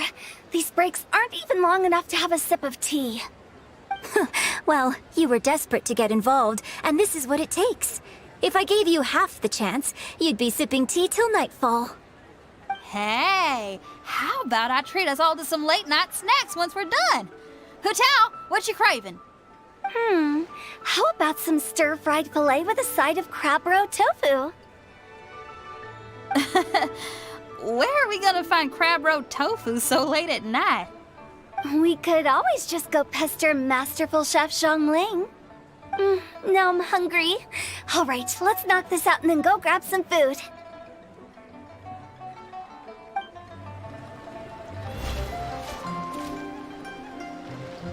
Okay, everyone. Miss you. Well, you were desperate to get involved, and this is what it takes. If I gave you half the chance, you'd be sipping tea till nightfall. Hey. We could all. No.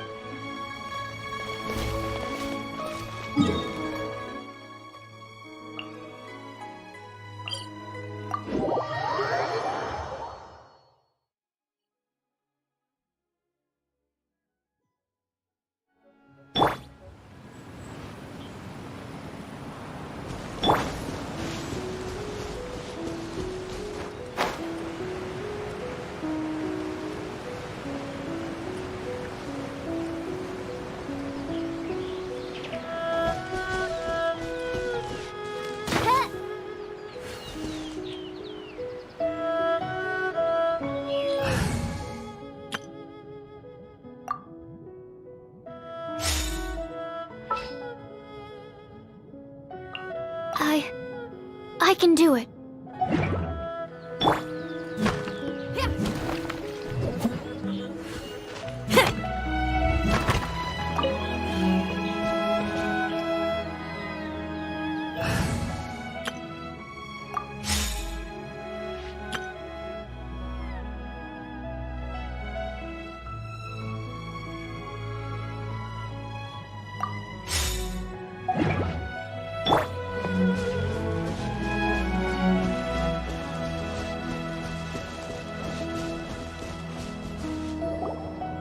Paimon sees them! It's illuminated deer! And illuminated bird number 2! A familiar face. Have you come from Liyue Harbor? How is the city nowadays? Everything's great! But you know, if you're so curious, you can always go and check it out for yourself!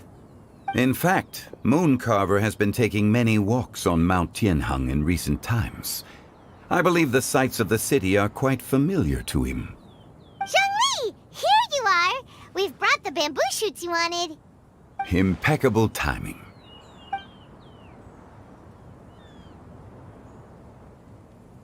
Traditionally, bamboo shoot soup ought to be slow-cooked for many hours on low heat.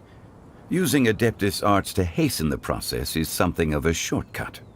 Wait, that mechanism... is that... Indeed. Cloud Retainer kindly lent me her supreme cuisine machine. Can we not just call it a cooking machine? Actually, never mind. She seems to take a lot of pride in her mechanical gizmos, so it's probably best if Paimon doesn't go changing the name willy-nilly. I trust that you found the answers you were seeking during your recent journey? Excellent. The past should be remembered, but not overly dwelt upon. Our journey should be seen as a means to take on more from the world around us. When the bamboo shoot soup is ready, I must insist that you try some for yourself. Oh, Zhongli! Huta told us to tell you something. She said, it's up to him whether he wants to support us at the performance tonight, but I expect him to make time for the upcoming banquet we're planning. No excuses! When she says performance, she must mean the Lantern Rite Music Festival. As for the banquet, she didn't tell us anything more about that, but she invited us to come as well. As you can see, I have a prior engagement with 2 Adepti friends of mine tonight.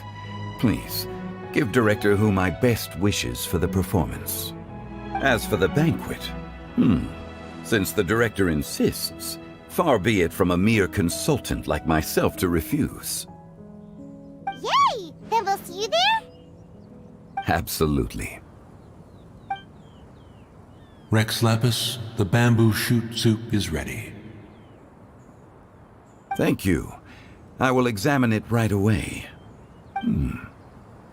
The appearance is exquisite, and the aroma rich and intense.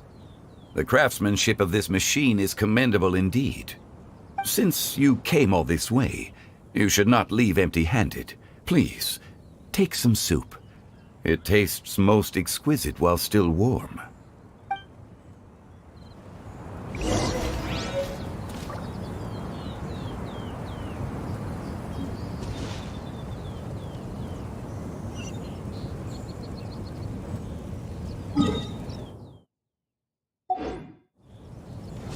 I intend to reminisce with my old friends for a while longer. You ought to get back to Liyue Harbor. There is a performance you do not want to miss.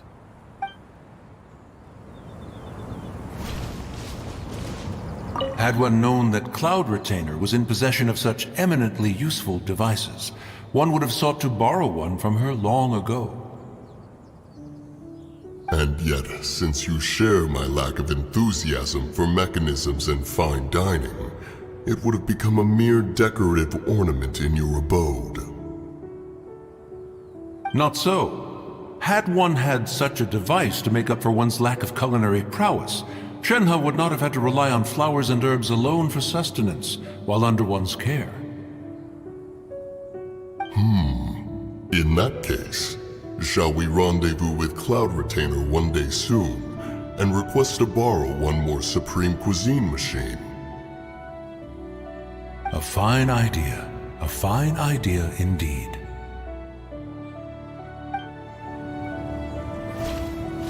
Had one known that Cloud Retainer was in possession of such eminent... And yet... Not so.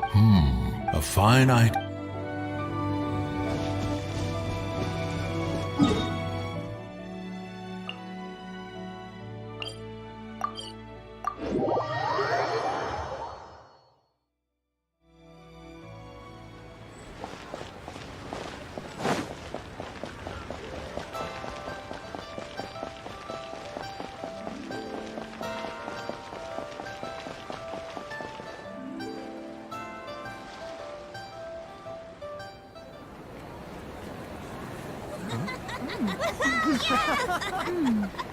I'm honored to be here on the Iridescence Tour stage. All right, without further ado, I'm Xinyan, this is Hintao, and this is a little something called... The Flame Lilies!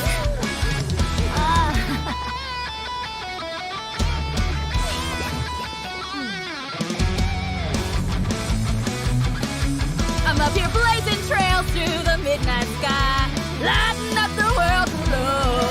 And when the crowds all hear my voice, they'll meet the spirit of rock and roll. Let's go!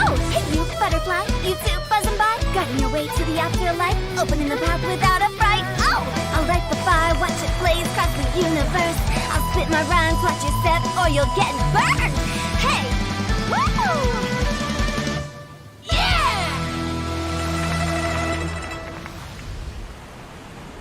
Does anyone have any plans tomorrow? With another year behind us, I think we deserve a celebration of our own. My treat. Interested? The Tianquan footing the bill? I can't miss out on that.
May the year ahead be a blessed one. I believe it shall be.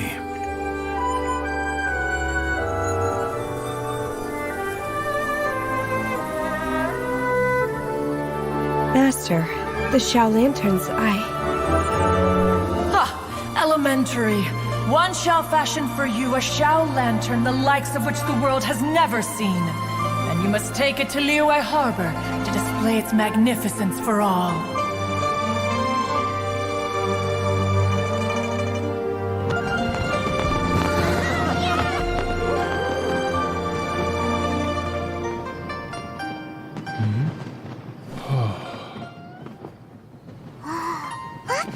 Listen! That must be Madame Ping!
Traveler, hurry! It's almost time for us to join Hotel for dinner! Ooh, and we'll be meeting at Shinyue Kiosk. It's the place with a really long wait list. As expected of the parlor director, always so generous! Come on, let's go!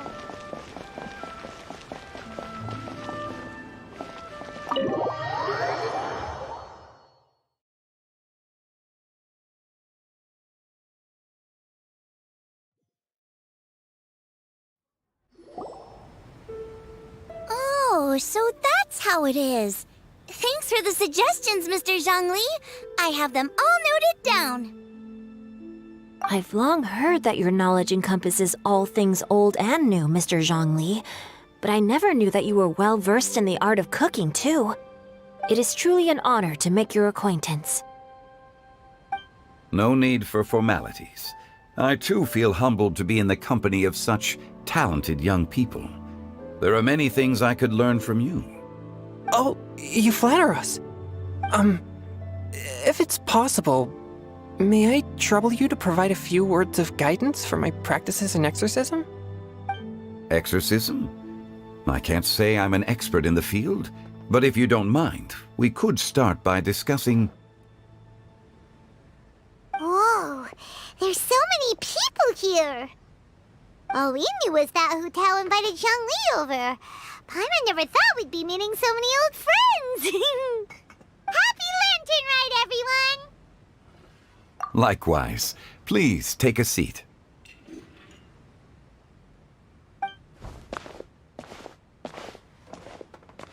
Happy Lantern Rite! Are you having fun?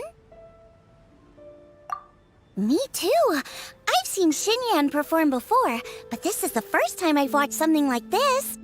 I heard that the audience loved it too, and she's been receiving quite a lot of performance invitations lately. She's more busy than ever, and Yoonjin's gonna help her. Yep, and they asked us to pass on their season's greetings to everyone. They hope we'll have a wonderful gathering. The performance was spectacular indeed. However, it gave Xiangling a huge burst of inspiration, which in turn gave us a bit of a headache. Us? Did Xiangling ask you to try out her dishes too? That, my friend, is beside the point. Watching you eat was enough for me. Come to think of it, I probably shouldn't have burdened Chongyun with eating my share too. Hold on, Xiangling came up with a new recipe? Let Paimon try! See? Someone here knows how to encourage people. Thanks, Paimon. Oh, and I have to thank Mr. Zhongli, too. He gave me lots of useful pointers that really drove it home for me. Oh, so that's what you were talking about before we arrived. Yes. Since we'll be dining together, the topic of our conversation naturally revolved around cooking. Xiangling's ideas are truly unconventional. Her choices in both ingredients and spices are comparable to a melody dancing on the tongue. My suggestions were nothing more than the icing on the cake. Oh, the two of you always deliver. Now I'm getting embarrassed. Anyway, I'll get everyone to have a taste after I've adjusted the recipe based on Mr. Zhongli's advice. That sounds like it might become a little safer to eat. How about I sample the dishes next time? Speaking of eating, Paimon feels like we're missing someone. Oh, Huta was the one who invited us, but she's not here. And where's Guoba? Oh, Guoba volunteered to help Dad at the restaurant. You know, lots of people come over to eat during Lantern Rite. Without Guoba helping out, I probably wouldn't have had the time to accept Hu Tao's invitation. As for Hu Tao... The director went to collect a guest. She asked me to stay here and host you for the time being. Seems like it's almost time. Huh? Hu Tao went to fetch someone in person? Oh, that must mean they are super important. Could it be... Keqing? Ningguang? Or Captain Beidou? She didn't clarify. And as her subordinate, I couldn't just pry into the details, could I? Ta-da! We're here! Oh, we're not late to the party, right? Right? Good thing the Conqueror of Demons and I are both as swift as the wind. And whoosh, we made it just in time.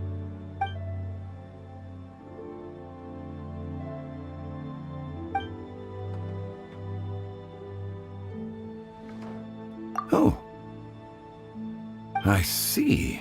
So the important guest is the Conqueror of Demons. I've been looking forward to meeting you. The director didn't mention anything when she invited us. What a pleasant surprise. Gathered here with us tonight are not only young and accomplished individuals, but also the protector of Leo's peace, Adeptus Alatus. To convene here with all of you is indeed a great honor.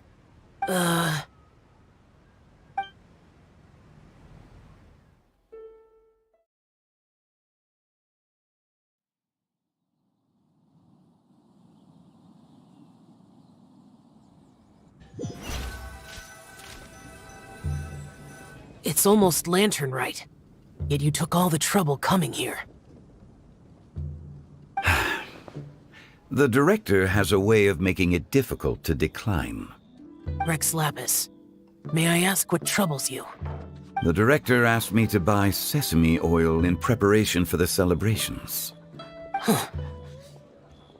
Then why would you come all the way to Wangshu Inn?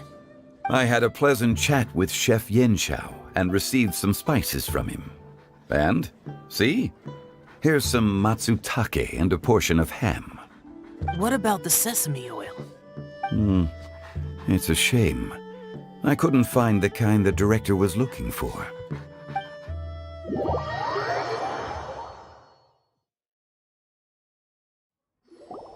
I'm sure you're exaggerating, Zhang... Sir. There he goes again. Enough with the pleasantries. Go let our guests take a seat. Everyone here today is well known in their own field and has probably heard about one another to some extent. Some of us are even old acquaintances, so there's no need to be this formal. I heard that the Conqueror of Demons and the Traveler are pretty close, no? Great! You two sit together. You should take a seat too, Director. Oh? Finally remembered me? When we arrived just now, the host at Xinyue Kiosk told me our dishes are almost ready. Perfect timing. Let's not wait any longer and ask them to bring out the food.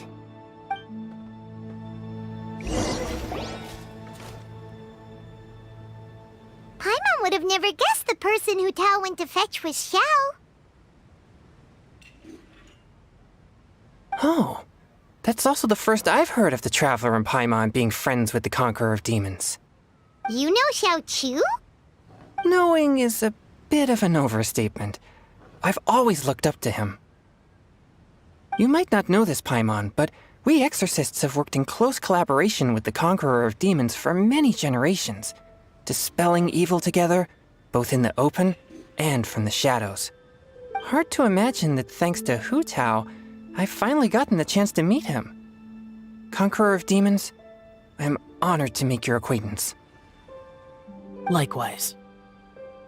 It is a great honor indeed to have a chance to meet the legendary Conqueror of Demons. Changyun has brought that name up quite a few times in the past. I remember you mentioning wanting him to understand the importance of exorcists. Ahem. We know each other too. He helped try my dishes during the Masterful Chef's cook-off. I didn't think we'd have the chance to meet again. Happy Lantern Rite. No anecdote, however, compares to meeting you in person. I'm Xingqiu, Shangli and Chongyun's friend. The pleasure is all mine. Whoa. Everyone's getting all formal and polite all of a sudden. Paimon doesn't know what she should say anymore. Adeptus Xiao, mighty conqueror of demons, please accept Paimon's greetings too. Belated Happy Lantern Rite. Paimon tried very hard to look for a fancy word, okay? Don't be too harsh on Paimon! There's no need to be so polite. You're right. This was meant to be a nice little get-together between friends after all. Too much formality kills the atmosphere. I didn't plan this gathering only for everyone to walk on eggshells. Hiya. What's your true intention, then? A little get-together between friends, sipping the finest tea and watching lanterns float into the sky, bidding farewell to the past, and embracing the present with joy. And that is something our consultant would say. I think it deserves a standing ovation. Indeed. Exceptional acting skills, Director. As for me, I'm just here to have fun and treat everyone to something good. We all worked really hard this year, whether traveling or guiding, cooking, helping with the family business, exorcising evil spirits, or conquering demons. And of course, our consultant, who's been helping out at the parlor every now and then. Everyone has done some pretty amazing things. As the one who brought everyone together, it goes without saying that I'm the one most deserving of praise. Huh? Sounds kinda self-important, but Paimon thinks it's pretty amazing that she managed to talk Xiao into coming. He rarely ever enters Liyue Harbor after all. It wasn't as complicated as you think.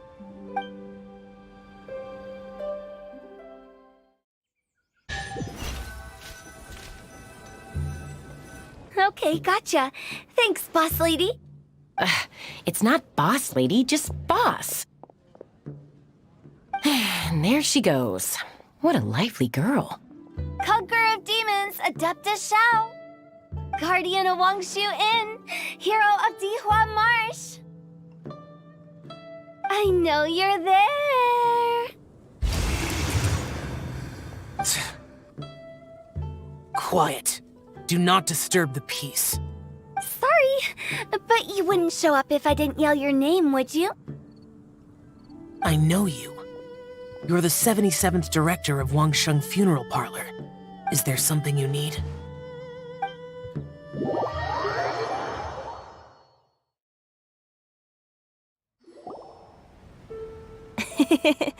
That does sound like one of Hu Tao's antics. Did the Conqueror of Demons agree to come so that Hu Tao would stop pestering him? There might be other reasons. Smart guess. Huh? There's more to it? It gets pretty boring from here on. I talked about the funeral parlor's past relationships with the guardian yakshas. You know, just to be sociable.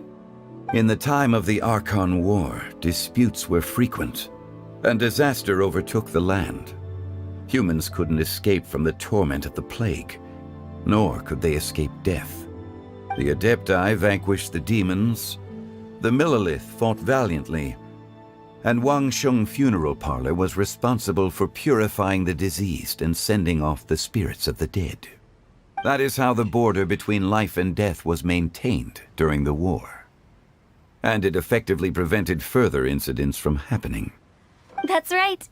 1 point for the consultant. But despite our deep-rooted connection, it still took me quite a while to actually convince him. You know him pretty well, huh? This matter is out of my control, so I need to be cautious. True, but I've kept that in mind too. That's why everyone here today is in one way or another acquainted with elemental power. Besides, it'll only be for a short while as we dine together. There won't be any lasting consequences. But I didn't expect there to be so many people. There's no need to worry, Conqueror of Demons. We're not feeling anything unusual so far. Our young exorcist over here is protected by his pure yang energy, so he's probably the most resilient. That's not the same. And did you just toss your carrots into my bowl? Hey, don't look away. Huh? What? I'm siding with Chongyun. I saw that too. You're lucky Guoba isn't here today. He hates seeing people being picky with their food. If he'd seen that, he'd definitely make you eat all your carrots. Huh? Guoba would do that? Is he that uncompromising? But now that I think of it, Xianglin told me that Guoba used to be the stove god. It sounds like you've heard the rumors. I'm doing fine. Not long ago, before Lantern Rite, I met an old friend. Thanks to his help, things have been a lot more stable than before. You should know him. He's...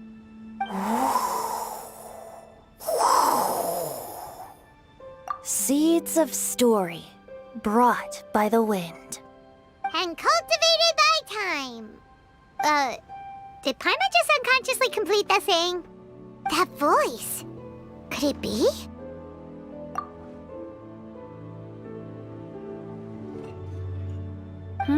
If I'm not mistaken, there's someone knocking at the door. Don't just sit there, Zhongli. Go welcome our guest in. No such need. I'm coming in.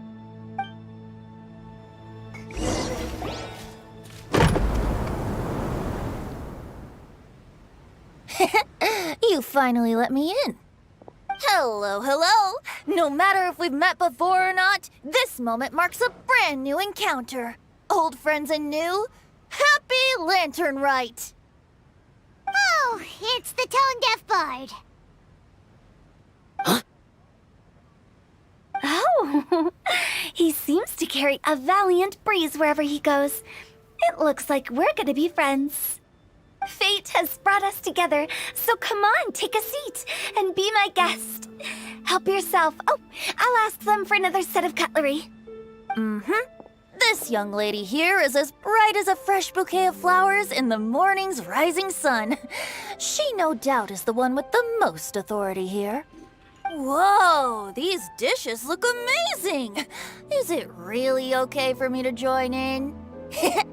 All right, I'm digging in! Huh, it's you!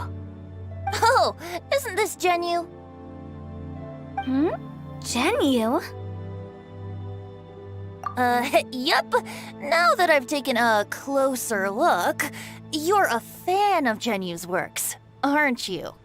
I met Xingqiu at a light novel convention. How I wish we'd met sooner. I never expected that there'd be another person in this world who could interpret Genyu's new novel as thoroughly as I could. Venti, you're being too humble. Considering your poetic talent, your fundamentals are way more impressive. Could this new guest be Master Xingqiu's friend? Yeah! Xiao, you remember me too, right? We had a chat not long ago. Yes. Monsters become more active than usual as we get closer to Lantern Rite. I was patrolling Dihua Marsh a few days ago, when I happened to run into this... You've already forgotten? I'm a bard, remember? And bards go around singing wherever they like. Oh, right. And this bard was performing in Dihua Marsh. It was a moving melody, and it made me feel relaxed and at ease. I couldn't help but stay and listen. Thank you for your patronage. I understand now, too. I'm Zhongli, currently working at the Wangsheng Funeral Parlor. It's a pleasure to meet you, new friend. And I'm his boss. Oh, and if there's anything unsatisfactory, let me know anytime. That's very considerate of you. Oh? No wonder. Only a boss as savvy and reliable as you would be able to hire such an impressive consultant. Oh, you're too nice, Venti. Not to brag, but our consultant truly is impressive. His knowledge extends across the stars and the land, and there's nothing throughout history that he doesn't know. From the sophisticated way he speaks, it's hard not to suspect that he could very well be an Adeptus in disguise.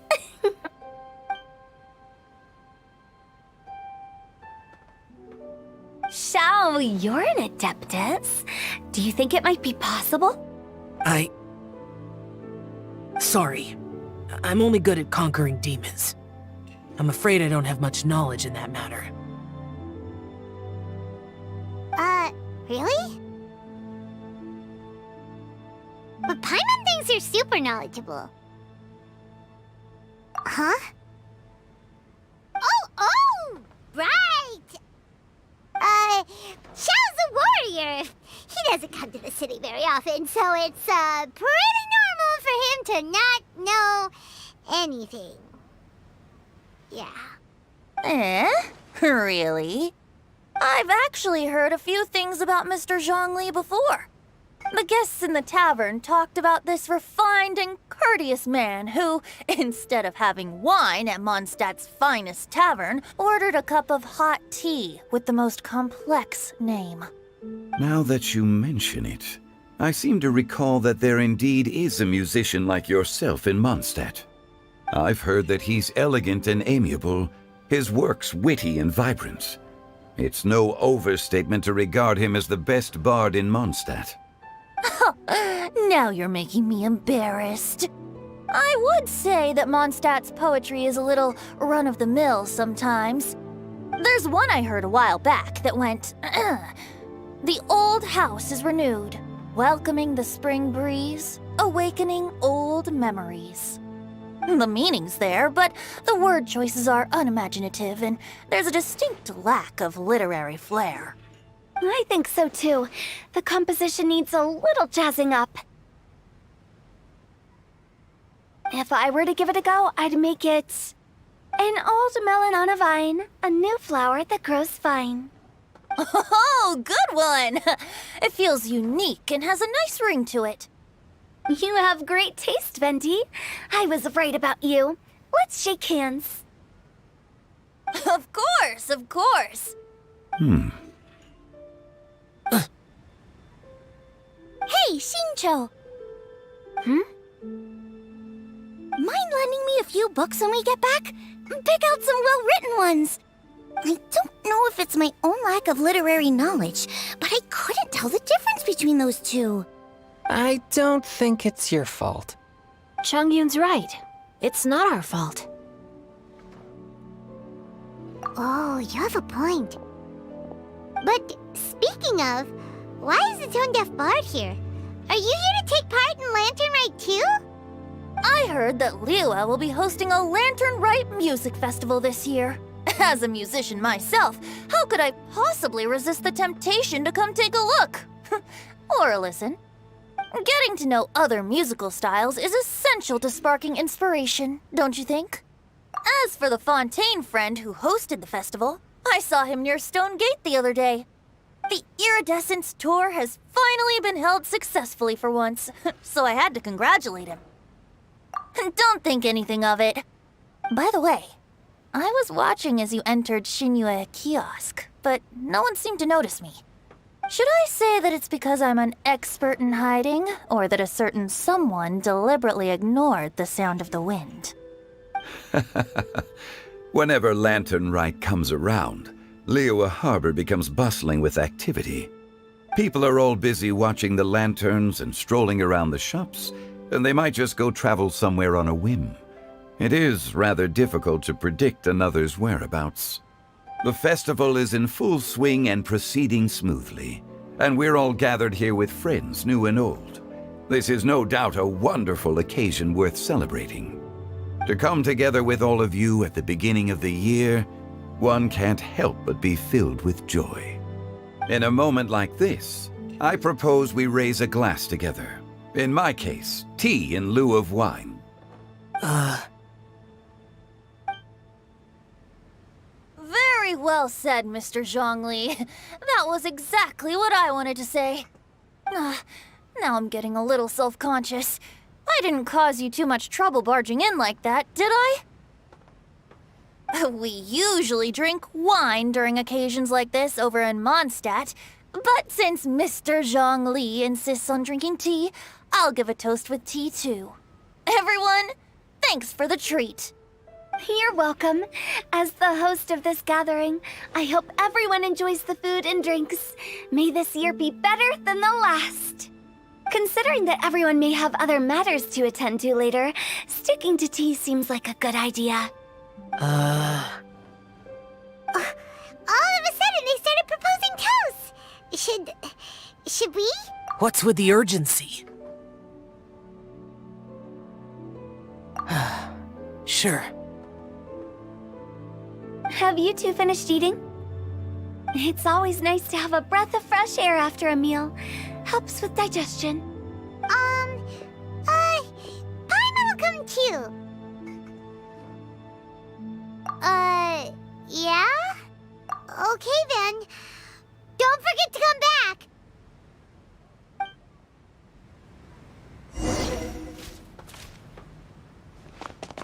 Let's depart. You go ahead.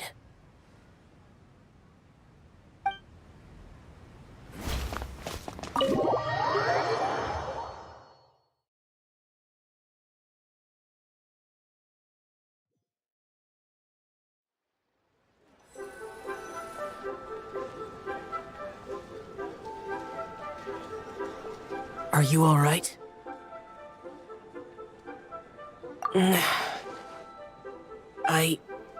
It's hard to describe. It's not that. There were those among the Adepti who loved gatherings and idle chit-chat. Sometimes they would call up a few others for a drink. Even I got dragged along to their gatherings many times. The Adepti all have their specialties, making most of them proud and arrogant. Everything they say is straight from the heart. It never gets too complicated. But this time...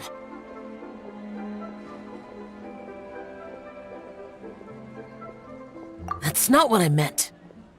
Or perhaps I should say Rex Lapis is really good at adapting to human life. You could say that he actually enjoys doing so. And that's something I might never be able to do. That does sound like something you would say. No matter. I know my circumstances. Whenever I think of the ordinary conversations I've had with you, it feels strangely novel. Yes. The parlor director went out of her way with the invitation, so it was difficult to turn her down. I had made mental preparations before agreeing to come. She told me that all the guests today would be acquainted with elemental power, and I knew that you would be here. But I didn't expect the other guests to be... General Capisis always said that we should live in the present and enjoy every pleasant surprise. Perhaps that's what I should do with what I'm feeling now. But I think he meant designing clothes for those around him. The clothes were intricately designed, but inconvenient to wear. Brother Bosacius never tried to hide his distaste in front of him.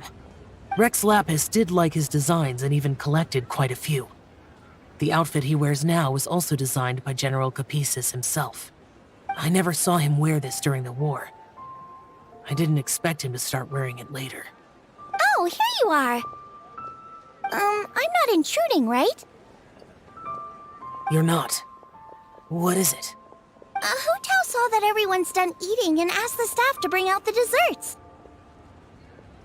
Paimon got so anxious that you weren't back yet that she scarfed down her dessert without the usual slurping and munching. To be honest, I was kind of worried too. You looked a little restless just now, and I thought you weren't used to the food here and was planning to head back to Wangshu Inn for something Yanqiao made. You're worrying too much. Why would I? Anyway, let's head back. Please wait! There's another reason why I came looking for you. Here, take these. I brought them for you. Almond tofu? Yup. Since the Masterful Chef's competition, you could say that Yan Xiao and I are not only competitors, but good friends as well. I visit him at Wangshu Inn sometimes to discuss our cooking. I heard him say that the esteemed guest on the roof loves nothing more than a good plate of almond tofu, so I learned a thing or two about the dish from him. I'll be honest, before Hu Tao invited everyone, she secretly came looking for me, told me about the guests she planned to invite, and asked me for some suggestions on what she should order. So I made a few servings of almond tofu for you guys in advance. Take them as a token of gratitude for your support. When I told Guoba that I was making these for you, he started eagerly running around the kitchen and helping a lot too. Thank you for the trouble. There was no need to... I'll take them. Thank you. And Guoba too. You're welcome. Oh, the almond tofu I made probably tastes and feels a little different from the type Yan Xiao cooks. Please let me know if there's any improvements I should make. Okay. That's all. Alrighty, we should head back now. We can't keep Paimon waiting.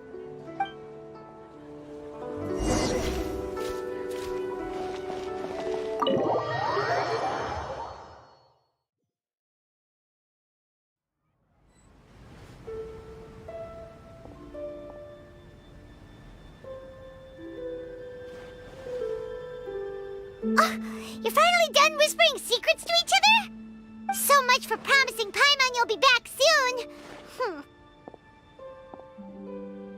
How could you say that to Paimon?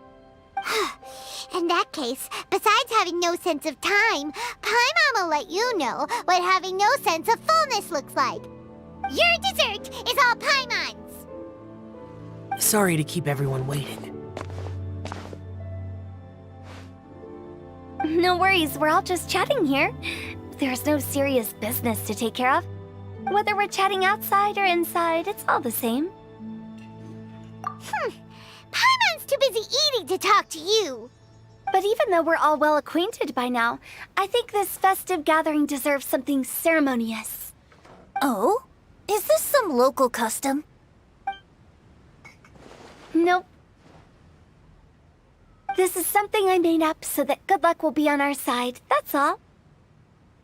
Spontaneity is the best choice to make here. Let's use this incense burner on the table. It's been lit for so long now that the incense is running out. I'll leave refilling and lighting the incense to the most distinguished guest among us all. Lighting the incense will signify continuous growth and prosperity in all our endeavors in the new year. I see. Perfect symbolism, as expected of Hu Tao. And speaking of the most distinguished guest here today, I'm sure we all agree that it's Mr. Zhongli. I'm not very familiar with the details of his past deeds, but chatting with him has been a real eye-opener, even for a bard who has traveled all across the world. If knowledge were a form of power, one could even say that you're a wielder of unlimited strength. But when it comes to having a way with words, the notable bard is certainly one cut above the rest. I just happen to have a good memory. It is such an unexceptional skill, yet you made it sound like an unparalleled talent. I am truly impressed. Since we all get to nominate someone...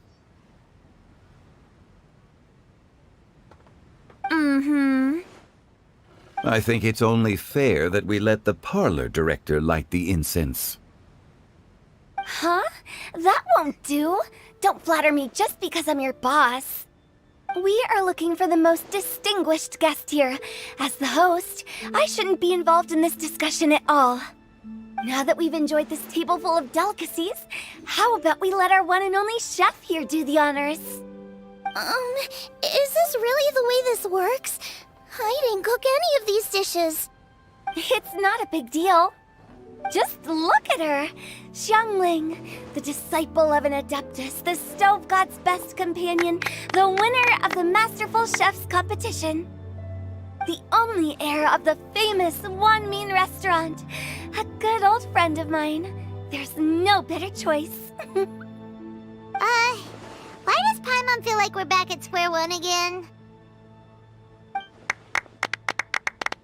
Please stop! You're making me embarrassed. If we're looking for a distinguished guest, surely the second son of the Feiyun Commerce Guild counts. It's one of the largest commerce guilds in Liyue Harbor. Huh? Don't get me involved in this. Ooh, not a bad choice. With the Commerce Guild's young master lighting the incense, we're all sure to make a huge sum of mora in the new year. That's not how it works. Making a fortune is indeed a fine wish, but it's of lesser importance than good health and happiness. Which means we should choose Chongyun, the skilled exorcist who keeps everyone's home safe from evil spirits. Huh? Now you're nominating me? I can't be the one when we have the Conqueror of Demons right here. Adeptus Xiao has the most seniority among everyone here today. We should... I refuse. I am most certainly not the most distinguished guest here. You should all be able to make the right judgment based on your observations. One person here is well acquainted with everyone else.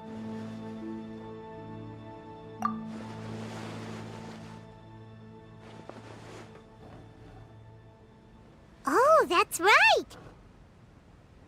Even though you're always mocking Paimon, you're still pretty popular with other people. No, wait! Paimon said she wouldn't talk to you again. Huh? Who else is there? Huh? Huh? Does that mean Paimon's the most distinguished guest? Oh, well, that was unexpected! I agree. Paimon's just the one we need. Without a friend constantly by your side, a long journey would become dreadfully lonesome. But once you have someone there to brighten up the atmosphere, everything along the way will become lively and vibrant too. Ah. The traveler has traversed many nations and left behind a great deal of fascinating stories. But without Paimon, they would have become quite monotonous. Paimon plays an indispensable role in making your journey a happy and smooth one. You guys, Paimon's not used to being praised like that. Those were genuine compliments, right? Thank you. You made Paimon wait for a long time, but Paimon's not mad anymore. Don't take everything to heart, Paimon. Friends tease each other all the time. That is indeed true. That means Paimon is as important to the traveler as Guoba is to me. Looks like we've come to an agreement. Any objections before we proceed? I trust the traveler's judgment. Then Paimon it is. And now, the world's most excellent traveler's greatest companion, guide, and friend, Paimon, will be refilling and lighting the incense for us. Here you go. Take the match, and don't burn yourself. But if things go really wrong, here's the 2-for-1 coupon.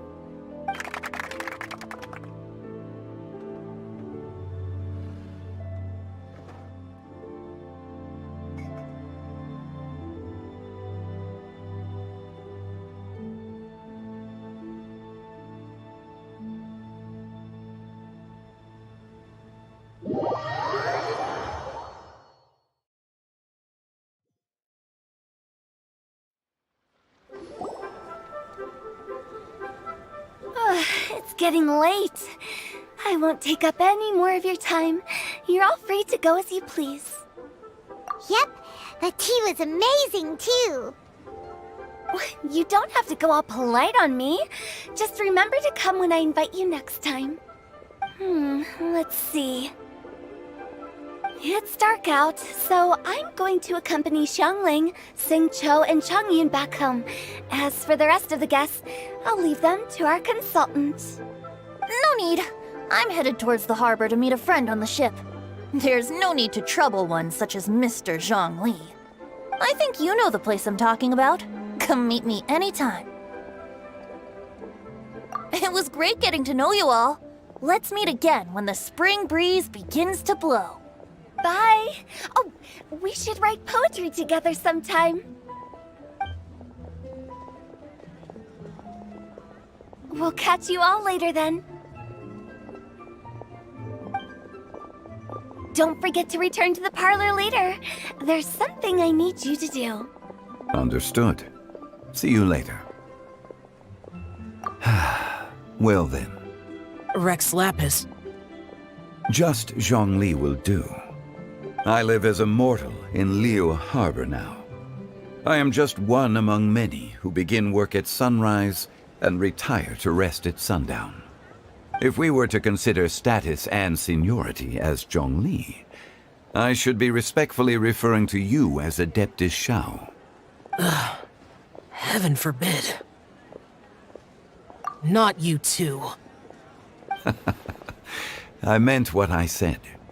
I heard that during the Lantern Rite Music Festival, you conferred with Streetward Rambler and Cloud Retainer. I take it as you've gained a lot more knowledge about the past? The same truth will sound different coming from different people. As more bear witness to a story, feelings and interpretations expand in variety too. I once had a pleasant chat about the past and present with a Sumeru scholar named Soraya, and learned a few things about her research topic. From the evidence she found and the conclusion she made, her area of research is already very close to the truth. But there are multiple sides to humans and gods alike. In the legends recorded by humans, some gods were depicted as arrogant and condescending, while others were kind and capable. But whether to me, Streetward Rambler, Cloud Retainer, or younger adepti such as Shao and Ganyu, those adepti and gods that may seem extraordinary to humans are something more akin to close companions. This was as true back then as it is right now. Just how Shao may seem unapproachable to most, but the Traveler has proved otherwise. So there's no need to dwell too much on certain things. Zhongli, what you're saying is... It looks like you understood what I meant. Ah. The director asked me to accompany you on your return, but I don't think you'll need my protection. I'll be taking a walk around and admiring the night scenery. After that, it'll be time for me to go back and meet up with the director. Goodbye for now. Bye, Zhongli! Everyone's gone now.